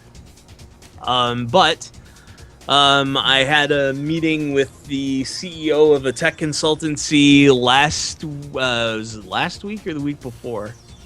The week before, 2 weeks ago, who found me on LinkedIn, strangely enough. What? You mean that actually works? I've seen it work a few times. I've had a couple, just not LinkedIn interviews, but invites to interviews before. So yeah. Oh, very cool. Very cool. I had a 45-minute conversation with the CEO of this tech consultancy. He asked me sort of the stuff that I did. I tried to give him the non-technical version of the stuff that I did, and I ended up going to this InCozy symposium a week ago Monday. For a little while, I couldn't stay for all of it because I had to work. And I met a lady there that I was supposed to talk to, and I'm having the technical interview Tuesday. So I'm going to talk about the stuff that I did my 14 years in aerospace, and then we'll see what happens. But it's going to be, if I get it, it's going to be a consulting gig with, I think, the Norwegian Department of Defense. So that would be cool. Yeah. I think I have a no. I was going to say I think I have a friend working there. No, I have a friend working in the defense for Ukraine. Funnily enough. Ah, okay. Very cool. No, so for the meantime, I have a job as a delivery driver for one of the major grocery delivery services in Norway. So I drive around from house to house and give people their bags of groceries that they ordered online. How's that with the language barrier? I know just enough Norwegian to be really dangerous, and most people in and around Oslo speak English. So it's only been tough. It's only been tough with really old people. Yeah. And people that are not from Norway that speak Norwegian as a second language. And oh, jeez. Can only imagine. It's not well, but again, I can sort of. These are yours. I can point, and I can say enough Norwegian, just not broken enough to get my point across. Gotcha. Essentially, so can you give us? And I know this is a horrible thing to do, the say on air like thing, but can you give us an example of just like a "here, these are yours" or something like that? What you'd normally say for someone that would have trouble? Hi, they are alt. Ah, and nice. do they give you a weird look like who's hi? That's everything. Hi, this is all, or this is everything. Okay. So I mean, if I'm and this has a rant associated with it all of its own. I'll spare everybody for the purposes of time. But if you're hauling 4 or 5 or 3 or anything more than or anything less than like 8 or 9 bags of groceries. To somebody, that's usually what I say. I get asked fairly frequently whether or not the people who are receiving the groceries need to sign stuff, but we only need to do that for alcohol. Okay. So usually the answer to that is no. And then I say the Norwegian equivalent of "you're welcome," and then say the Norwegian equivalent of "goodbye." Yeah. Deuces. And that's Hey. and that's it. Like I can say those things naturally enough. So and that's basically how it goes. It's taken me far longer to translate the official correspondence we get from the company, which is all in Swedish. Oh. To English, because I read Norwegian pretty well, but I don't read Swedish at all. Oh gosh. So there's been a fair bit of Google Translate Yeah. that I've done in order to get myself in a position to understand what the hell's going on. So this it takes a lot of guts to go to another country and throw yourself in like that. So I have nothing but respect for that, sir. Oh, thanks, man. It's a to be perfectly honest, it's a humiliation, but a necessary one. I can imagine.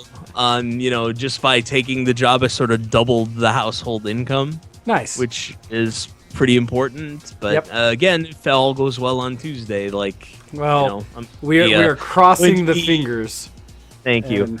I'm going to be a consultant for the Norwegian DoD and not a grocery delivery.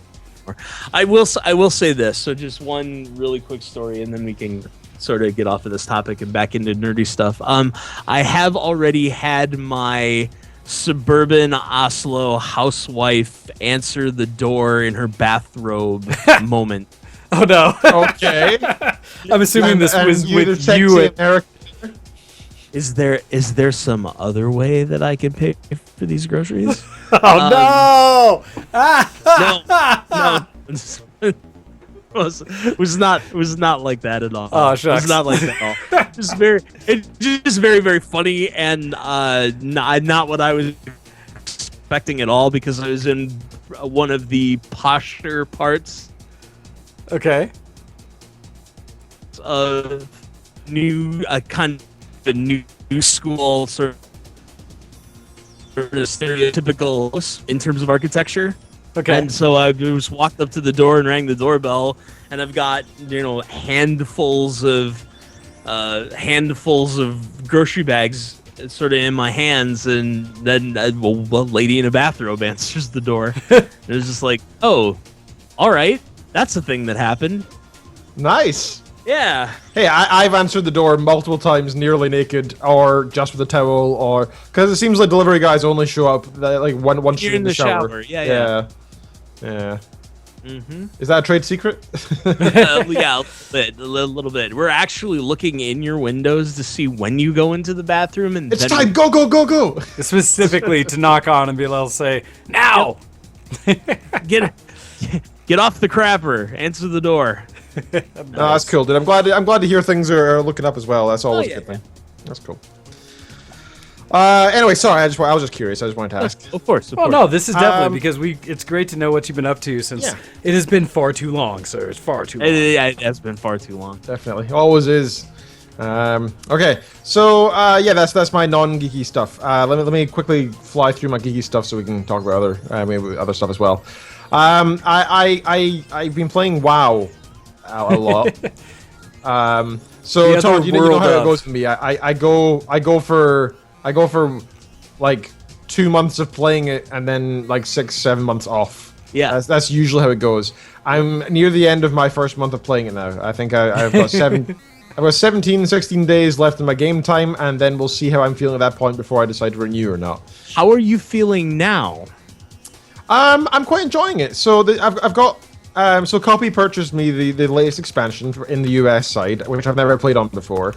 So I had to say goodbye to all my characters, all my achievements, all the legacy stuff that I'd get, like WoW's first year, 4th year, 5th year anniversary achievements, all that sort of stuff that I can never get. Mm-hmm. I had to sort of say temporarily goodbye to, which was sad, right? I was very sad to do that. But the great thing about it as well is that I get to do it again, which is kind of fun. So right now I've been spending most of my time in the past week doing all this legacy stuff that I would never bother doing again because I already have the achievement for it, or know I've already done it on this character, I've already unlocked it or whatever, so I don't bother. But now I'm like, I don't have a bronze Drake, I don't have these raid achievements anymore, I don't have 100 mounts anymore, I've only got 3. So I've been collecting all that stuff, doing all that stuff. I'm up to 2,310 achievement points. And I actually just very recently did, for the first time, the Cataclysm raids, which was good fun. I'd never done those before. So I killed Deathwing today. Alone. Hey! It was pretty cool. I gotta say, that fight was awesome. That was so cool. You fly around on the back of Deathwing's spine, and you don't actually attack him really until later on. The first stage, you're just this massive dragon. He's like the size of like a small city. And you're on his back, and all you need to do is to stand at the fire for most of the fight, really, and the tank does everything else. But staying at the fire is a little bit more difficult because he senses where the majority of players are standing on the back of him, and then flips in that direction. So if you're standing on the left-hand side, he'll rotate clockwise, and if you're on the right-hand side, he'll rotate anti-clockwise. And if you're on the wrong side, you'll go flying off him and die instantly. Huh. Oh. And I zoomed out to experience the full effect of him flipping, and it really is, oh my god, it is so upsetting to your stomach if you zoom out. You're like, whoa, I'm actually doing like a full 360 here in the air. It's really cool. And I did fail a couple times. Doing this solo is quite difficult because he will always flip where you're standing since you're 100% of the players. Right, right. So that was fun to try and work out. I had to follow a couple guides online as to how to do it. I realized that there's actually a place you can stand as the tank where you can't fall off no matter what you do, but you take damage. But since this is made for level, 80 characters and I'm level 110, it was no problem. Gotcha. So I just took damage the whole time and wasn't. So you basically tank and spanked it at that point. Yeah.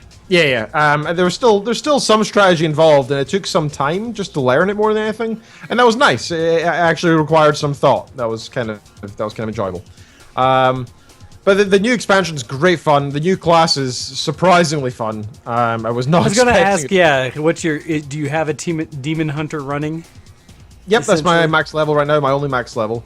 So I've got a level 110 demon hunter, a level 100 shaman that I just haven't really touched, to be honest. You get one free level up when you get the expansion. So I leveled up the shaman to 100, thinking, oh, I'll play shaman, and then I just started playing demon hunter, and I realized I enjoy it so much more than shaman. So I just haven't touched the shaman again. But I want to level up a healer, so I've got a priest to level 42 or so now. Past couple of weeks. And I'm playing a lion side, which is weird. So that's all new to me. Are you playing pretty races or what? I've got one of everything, apart from pandas, because screw pandas. I hate them. Word. I've got a Worgen druid. I've got the priest is a gnome. I've got a human warlock, human hunter, dwarven paladin, etc., etc., etc. But yeah, the old raids are the best part. I've been really enjoying that. That's really cool to go back and do all this stuff. I killed Arthas as well this week, just solo. Just ran in there and just stabbed his face a couple times with my glaives, my war glaives, which was cool. Nice. It actually had that nice feel of Warcraft 3, where I don't know if you guys remember the cutscene where Illidan fights against Arthas. It felt a little bit like that, and that gave me a little bit of a bit of nostalgia, which I enjoyed. Sweet, that's awesome. So I do recommend the latest expansion. It's still fun, still enjoying it. I'm not raiding or doing the newest instances really, but the questing is great fun. I've still not finished all the questing zones in the newest expansion yet, which is rare for me because usually I fly through it in a couple days. Mm-hmm. They're fun, they're interesting, they're new. You can't fly around and just do them straight away. You have to do everything on ground mounts, which is a smart virtual barrier, invisible wall, to be honest. So I recommend it. It's good fun. Anyway. I still have Battlefront installed, Star Wars Battlefront, because I do plan to get back to that. That was my game of choice before I got back into WoW. So that's still sitting there, although I haven't touched it in a couple weeks. Okay. I uninstalled Pokemon Go. Which you had mentioned last week, that you are no longer playing. Yeah, I got bored of it when I got to 108 Pokemon or so. But a bunch of my friends have actually, they were like, oh, why did you uninstall? I don't understand. And then 2 to 3 days later, they all started saying, yeah, I'm kind of getting bored too. So when it becomes a grind and you're not willing to travel far for it, it gets dull. Well, so it's funny that you uninstalled it to me, because for me, I just haven't played it as much, but it's still there for when I do find myself somewhere like, oh, I'm kind of waiting for something. Oh, look, there's a couple Pokestops here. Let me play a little bit, and then back off it again.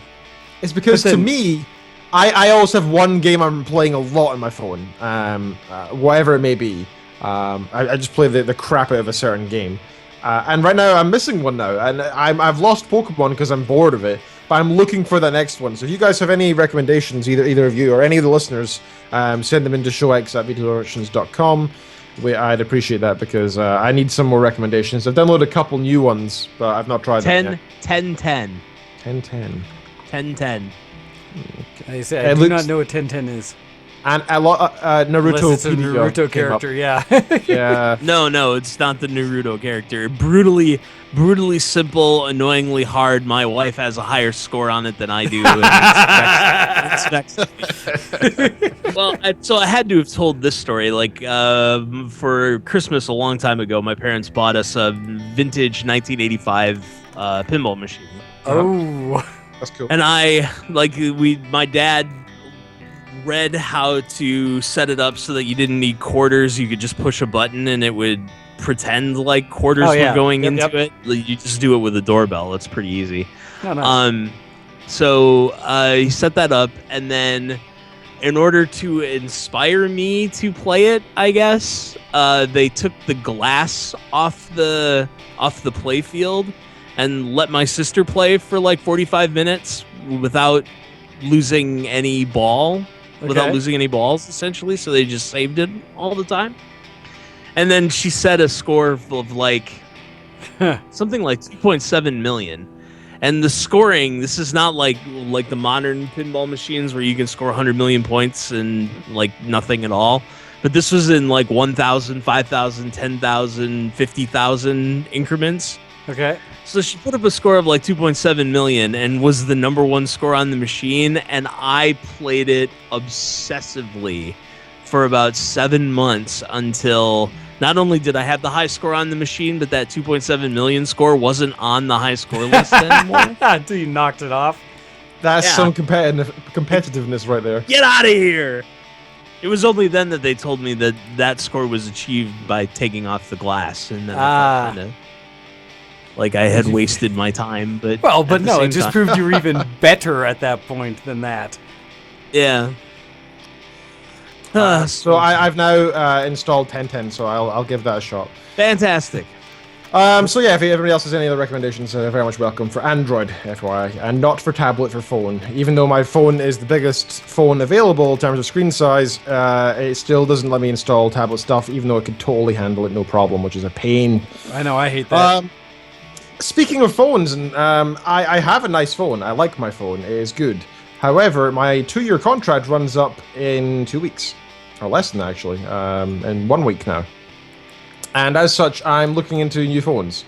I was looking at the latest Note, but I have since learned that the latest Note is It's great for the first battery charge. Yeah, it's great. It's a great fire starter. It's a feature, not a bug. Yeah, something to keep with you if you're out in like.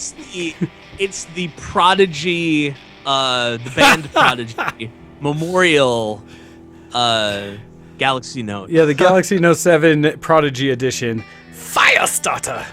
The problem with, if nobody's getting these jokes, the problem with the most recent Note is, well, it explodes if you, use it.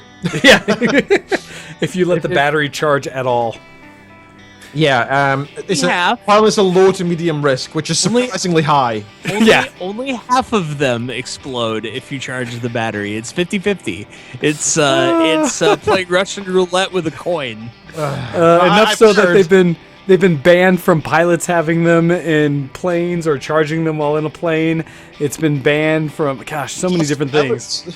That's been worrying. Well, they just said, if you're a pilot, please do not use or even turn on your Galaxy Note 7 while having it with you, because they don't want any cockpit fires.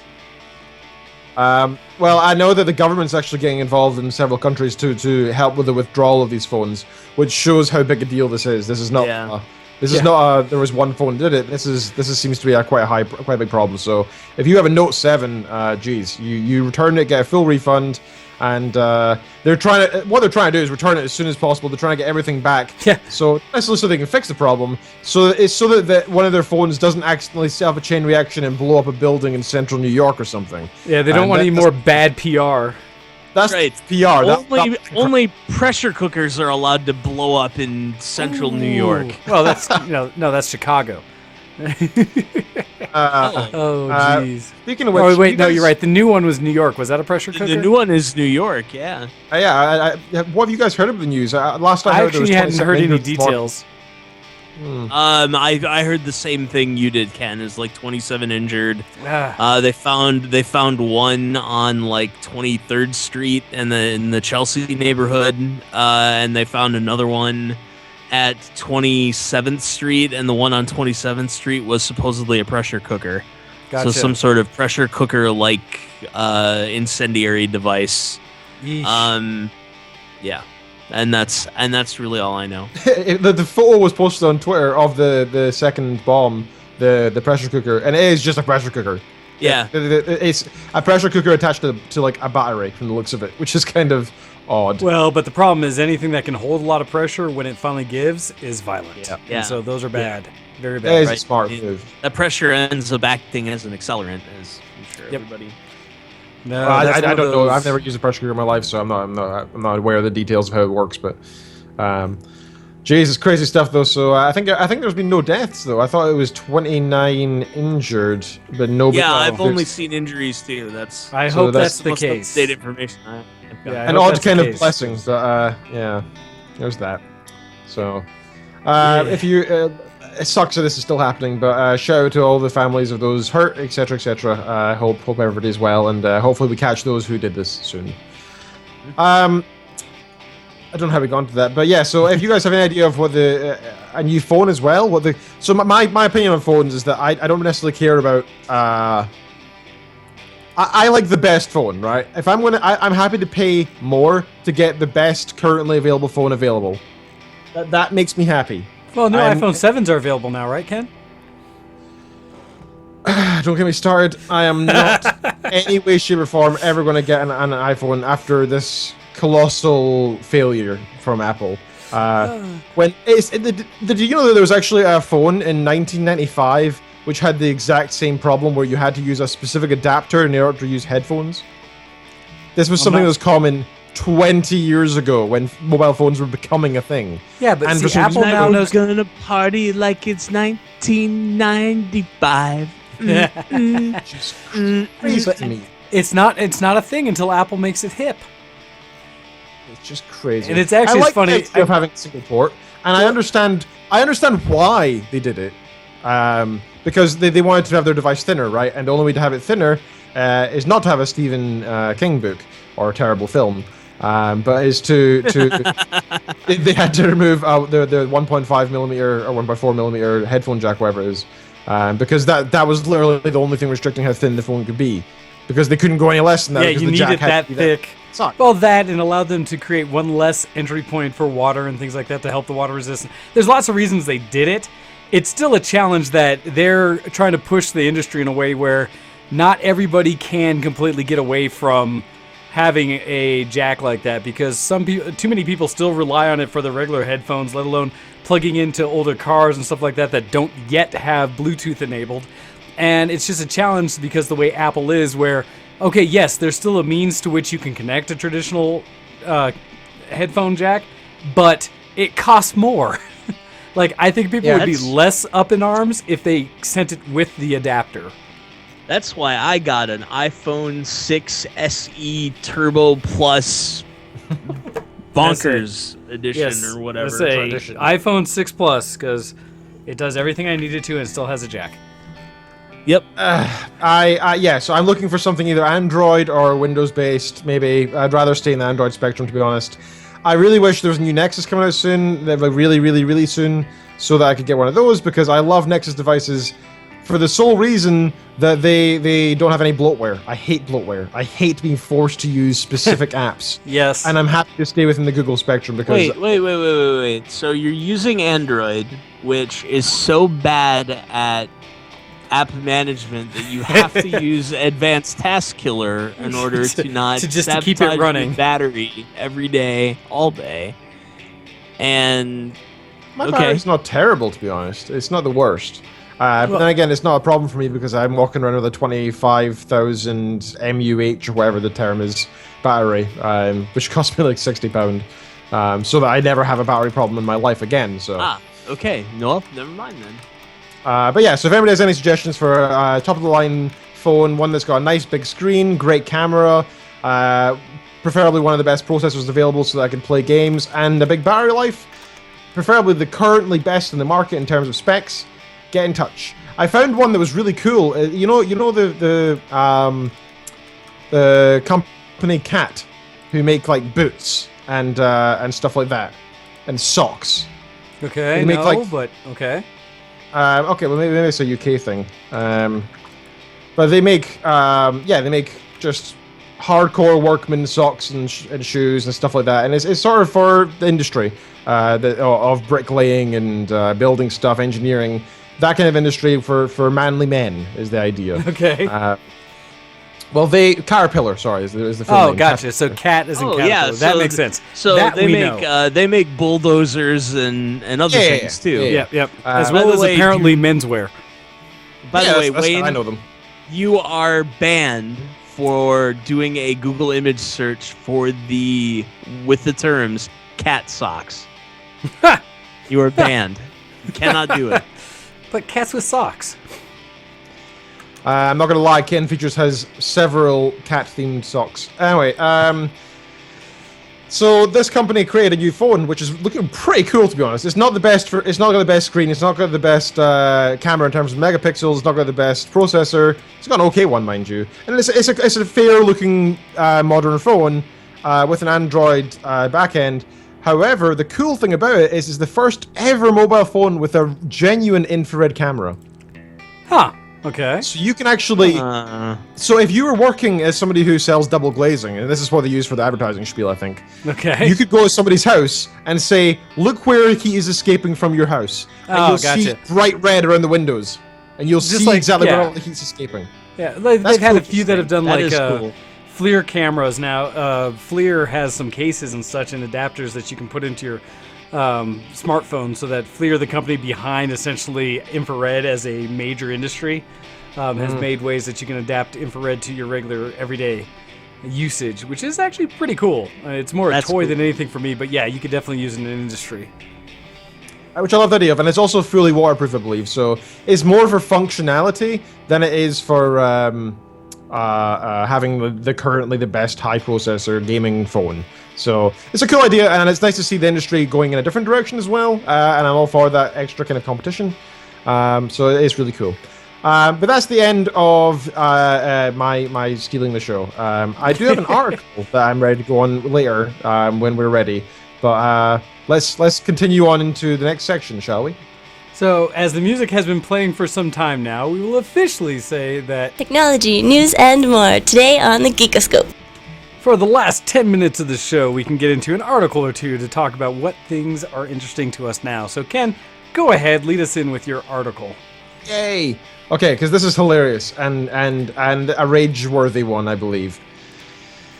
A games company known as Digital Homicide. A few months ago, Digital Homicide made headlines for filing a lawsuit against Jim Sterling, a former Destructoid staff member and fairly outspoken gaming critic. Speaking of which, this article is actually from Destructoid, by the way. In an attempt to stay relevant, Digital Homicide has filed another frivolous lawsuit against critics. This time, they are targeting Steam users. So basically what happened is 100 or so people bought their game and on Steam Greenlight, I believe, so not even the actual Steam store.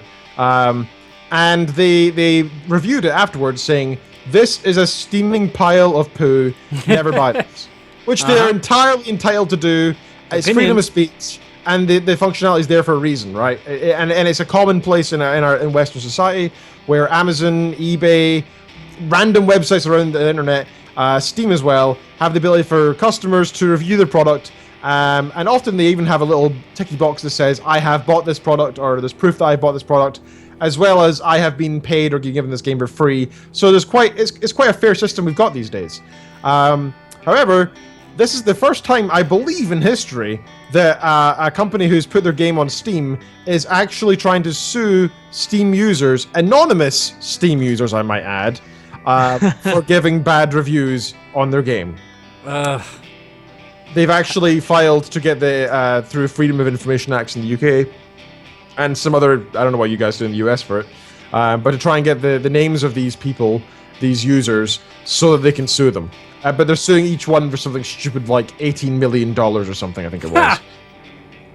So I'll tell you what, who needs to do that is Hello Games for the response to No Man's Sky. Oh yes, that's another one that I got very annoyed at. But what an absolute whorish thing for this company to do. It's whoring out the only people who actually went out and bought their games, and instead of taking it in their stead, instead of saying, we messed up, we've made these problems, let's go fix them, or let's make our next game better, or let's give them their money back. Instead of being ethical in any which way, they decided to sue them in order to get more media like us right now, to talk about them and then get the light shone on them so they make money that way. More people visit the website, more people see the ads on the website, and they can make revenue in some way or another. Sure, but maybe this is a first indicator of a larger topic, that perhaps the gaming industry has reached a point of supersaturation in which there are so many products on the market and so many games available to gamers that the only way to be profitable is to sue the people that are talking trash about you. I was going to say, I wonder if this wasn't their actual plan from the get-go. It's Maybe. like, Well, hey, look. I don't want to. I'm not assuming that, but it's one of those things that I've actually seen this kind of thought process work before, where people are essentially putting out bait to try to find ways to pull in money. I mean, it's almost like I want to say Yule Bowl or whatever movies. Oh yeah, and such. Yule Bowl movies. Yeah, right. They're horrible. Everyone knows it, but they make just enough profit that he kept making them. He gets to keep making movies. Yeah, It's totally. just like So it's almost it's like clickbait on the internet as a whole. Who knows? But So at the very end of as soon as they launched their lawsuits or their attempts to do the lawsuits anyway, Steam pulled all of their games from Steam. yeah, no, Tromat in the IRC was mentioning that about digital homicide pwned by Steam, and also mentioning that all of their things were pulled from the store. Well, not only was Valve is based. Based Aben is always based. Yes, he is. Not only is it good of Steam to do this for the users, but it's also fantastic for their own company. Because if people are afraid to leave reviews and to use Steam in any which way, it's terrible for Valve. They make so much money from Steam every single day. It is terrifying, to be honest, how much money they make. That is true. So this makes a lot of sense for them to do. But that's my only article. We've got a few minutes left. Should we jump on another one?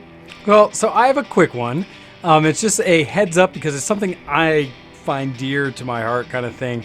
But it's an article from New York Daily News that just mentioned that scientist, or essentially old entertainment host who talks about a lot of things sciencey, Bill Nye the Science Guy, has landed a new show on Netflix.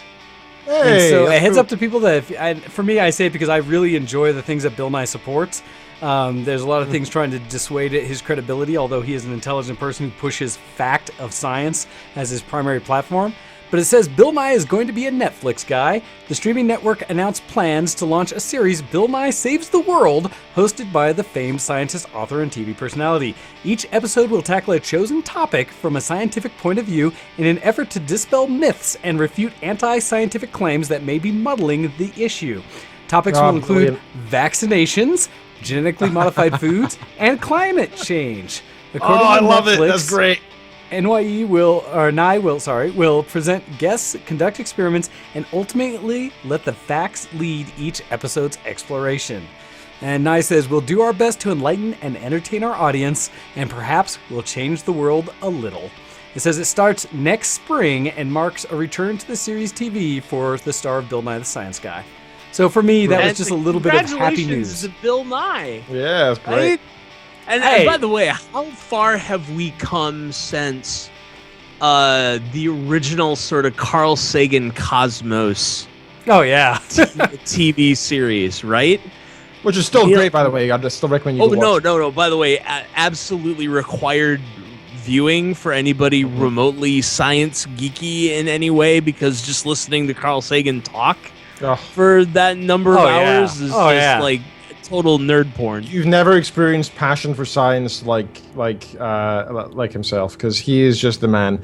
Now, the criticisms you're mentioning there, Wayne, about Bill Nye, I can see where people come from, because he is not a scientist in the sense that he does not have a PhD. He does not do any research. He is not in himself pushing forward the edges of science in that sense.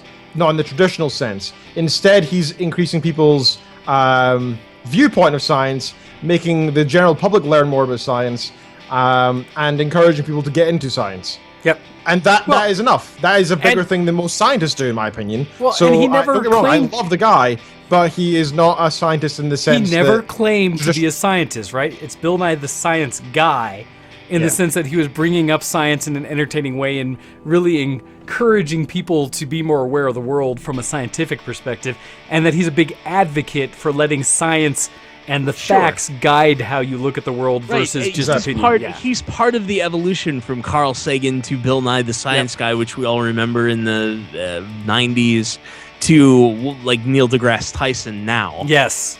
Right, well, and so that's the thing. Modernized version of that progression that, had Carl Sagan been alive now, right? He would be talking theoretical physics with, Stephen Hawking and some of the guys from the Peter Higgs Large and Hadron Collider. Right? I mean, like real honest to God nerd porn, like stuff that I wouldn't even be able to understand. If you haven't seen the latest Cosmos as well, I also highly recommend it. Also led by Tyson, who is, don't get me wrong, he is so into science it's almost annoying at times. Like, he can't watch a film without attacking it. Like, he can't go. Oh, come on! Watch a film on Twitter saying this is scientifically inaccurate. There's so many great there's great scenes of him, pictures of him like watching the movie. The gif of him like going where he's just like reacting to the inaccuracies in movies. It's awesome. But what a time that we actually have scientists who are actually celebrity. Yeah, and because they're willing to get out there and talk about their science, and they're able to portray so much their passion for it that it's engaging for people. It's such an awesome time. It goes back into just the whole thing that what an amazing time to be a geek, to be alive, to really embrace where geekdom is at such a forefront versus being something you have to hide behind or kind of not really admit to. How awesome is that? That's true. But Tyson's Cosmos is really genuinely a must-see as well. Because he was a friend of Carl Sagan back in the day. In fact, Carl Sagan kind of convinced him to get into science in the first place, and he explains the story of how it happened. And it's almost a tear-worthy story. That would be worth a listen in and of itself. Yeah, Absolutely. it really is beautiful, and it will hopefully inspire everybody who watches it to do their little bit for science. Speaking of which, I know we're at the very end of the show, but can I do one random shout out? Do a shout out. The best thing you can do for science, other than read yourself, reading is always a great thing to do, of course, is take part in studies. Take part in, if you see any of your friends who's at uni, any of your people in their 20s who are doing sociology, need somebody to do a questionnaire, psychology, biology, whatever, and it takes a 20-minute questionnaire. Yeah, it's a pain in the ass to do, but go do it, because that kind of thing is it may be so minor in the actual field of science, and it may do the tiniest little bump in the mountains of science, but every little bump leads to a molehill, and every molehill leads to a hill, and every hill leads to a mountain. So, you never know how you may be helping by filling out one tiny little survey or questionnaire. It is one of the best things you can do for science if you yourself are not a scientist. And now you know. And knowing is half the battle. Go, Joe! G.I. Joe! Greatest American hero! Yes. All right, but with that, it is definitely time for us to end the show. Before we go, Todd, Octale, I'd love for you to give shout-outs out to anything you'd like for everyone to be aware of, as well as where people can follow and see what you've been up to in the time that you've been away from broadcasting regularly. You can find me on Twitter at the Octale, TheOctale. That is where you find me. I don't stream so much these days with the work schedule and all. So I haven't streamed in a long time, but it's twitch.tv/Octale when I do sort of get around to doing it. My hope is that I get the last little piece of hardware that I need in order to stream some Diablo 3 on PS4, because I think that would be fun. Nice. As far as the shout out goes, World of Warships just turned 1. So my shout out this week goes out to wargaming.net for World of Warships turning 1 year old this month. So I have been playing it basically since launch, and it's been a really, really good time. I really, it is one of those games that I may lose. It may not keep my attention necessarily all the time. Like, it's not one of those games that I absolutely have to play every day, but it is one of those games where I will play it many hours a day, every day for a couple of weeks or a month or 2 months, and then be like, okay, I've played this every day for a couple of months. I don't necessarily need to play this every day again, but I will always come back to it because they're always adding and tweaking and doing cool stuff. So cool. shout outs to Wargaming for World of Warships. Nice. Hey, it's wonderful to have all these free-to-play games out there that are constantly innovating and changing. It's no excuse for people not at least go check them out. So, for sure. Definitely. All right, well, Todd, thank you very much for joining us today. It is awesome to have been able to catch up with you and for everyone to be able to hear your lovely voice again on the way. Thank you for having me. Oh, by the way, for those for those of you just an old VTW Productions throwback, I have been doing short form commentary segments for Emperor on the Emperor's Court. Yeah, that's cool. Hi. So Nice. they're in the 5 to 11 minute range, and Emperor folds them into the show, and then they usually spend some time commenting on what I've commented on. They tend to run a little bit more political because I talk about whatever's my fancy is like at the moment that I do the recording. So oftentimes what I do is I end up catching myself reading Twitter or watching something on YouTube. Oh God. And getting angry about it. So you're saying maybe a little bit of opinionation or rant? A little bit. That's good fun. Cool. Well, awesome. All right, Ken, with that, would you please give everybody our outs as we get out of here for this week? Sure. Just to echo that, it's been brilliant having you on the show, sir. You are definitely. Thank you for having me. Thank you for having me. If you ever want to come back again, just give us a shout. All right. Okay, so you've been listening to ShowX on VtWProductions.com. Check us out all over the web. But first of all, if you are up to any geek cred yourself, or you want to talk to the show or ask us any questions, whatever you want to do, send us in an email to showx@VtWProductions.com. You can also check us out on Twitter, twitter.com/VTWShowX for the official show count. Twitter.com/DocDead for Mr. Waynes, Twitter.com/GoHex for myself, and Twitter.com/TheOctale for Octale as well. You can check us out on Facebook, just search for ShowX and you should find us no problem. Otherwise, just try Google searching ShowX Facebook and you might find us that way too. You can support us on Patreon. It is the second best way that you can support us. It is always appreciated because that helps us keep the servers online. It helps us keep our equipment going. And every single year, there's something new comes out, like Windows 10 or something, and then we need to renew all of our licenses for Sam, and it's just expensive and it's a pain. And every little bit you guys can donate helps us a lot. Even the lowest amount you can donate is $1 a month.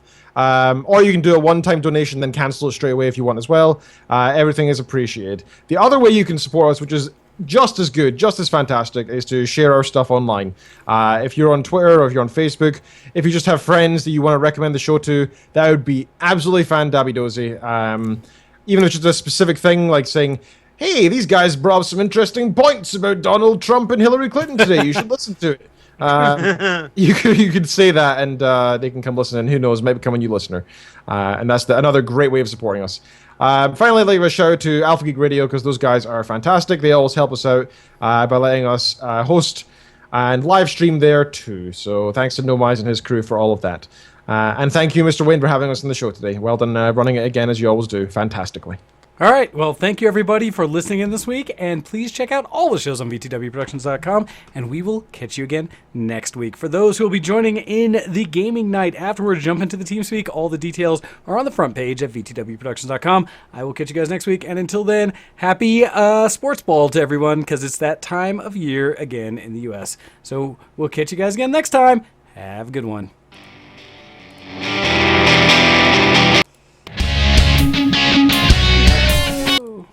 Goodbye. See you in the next zombie.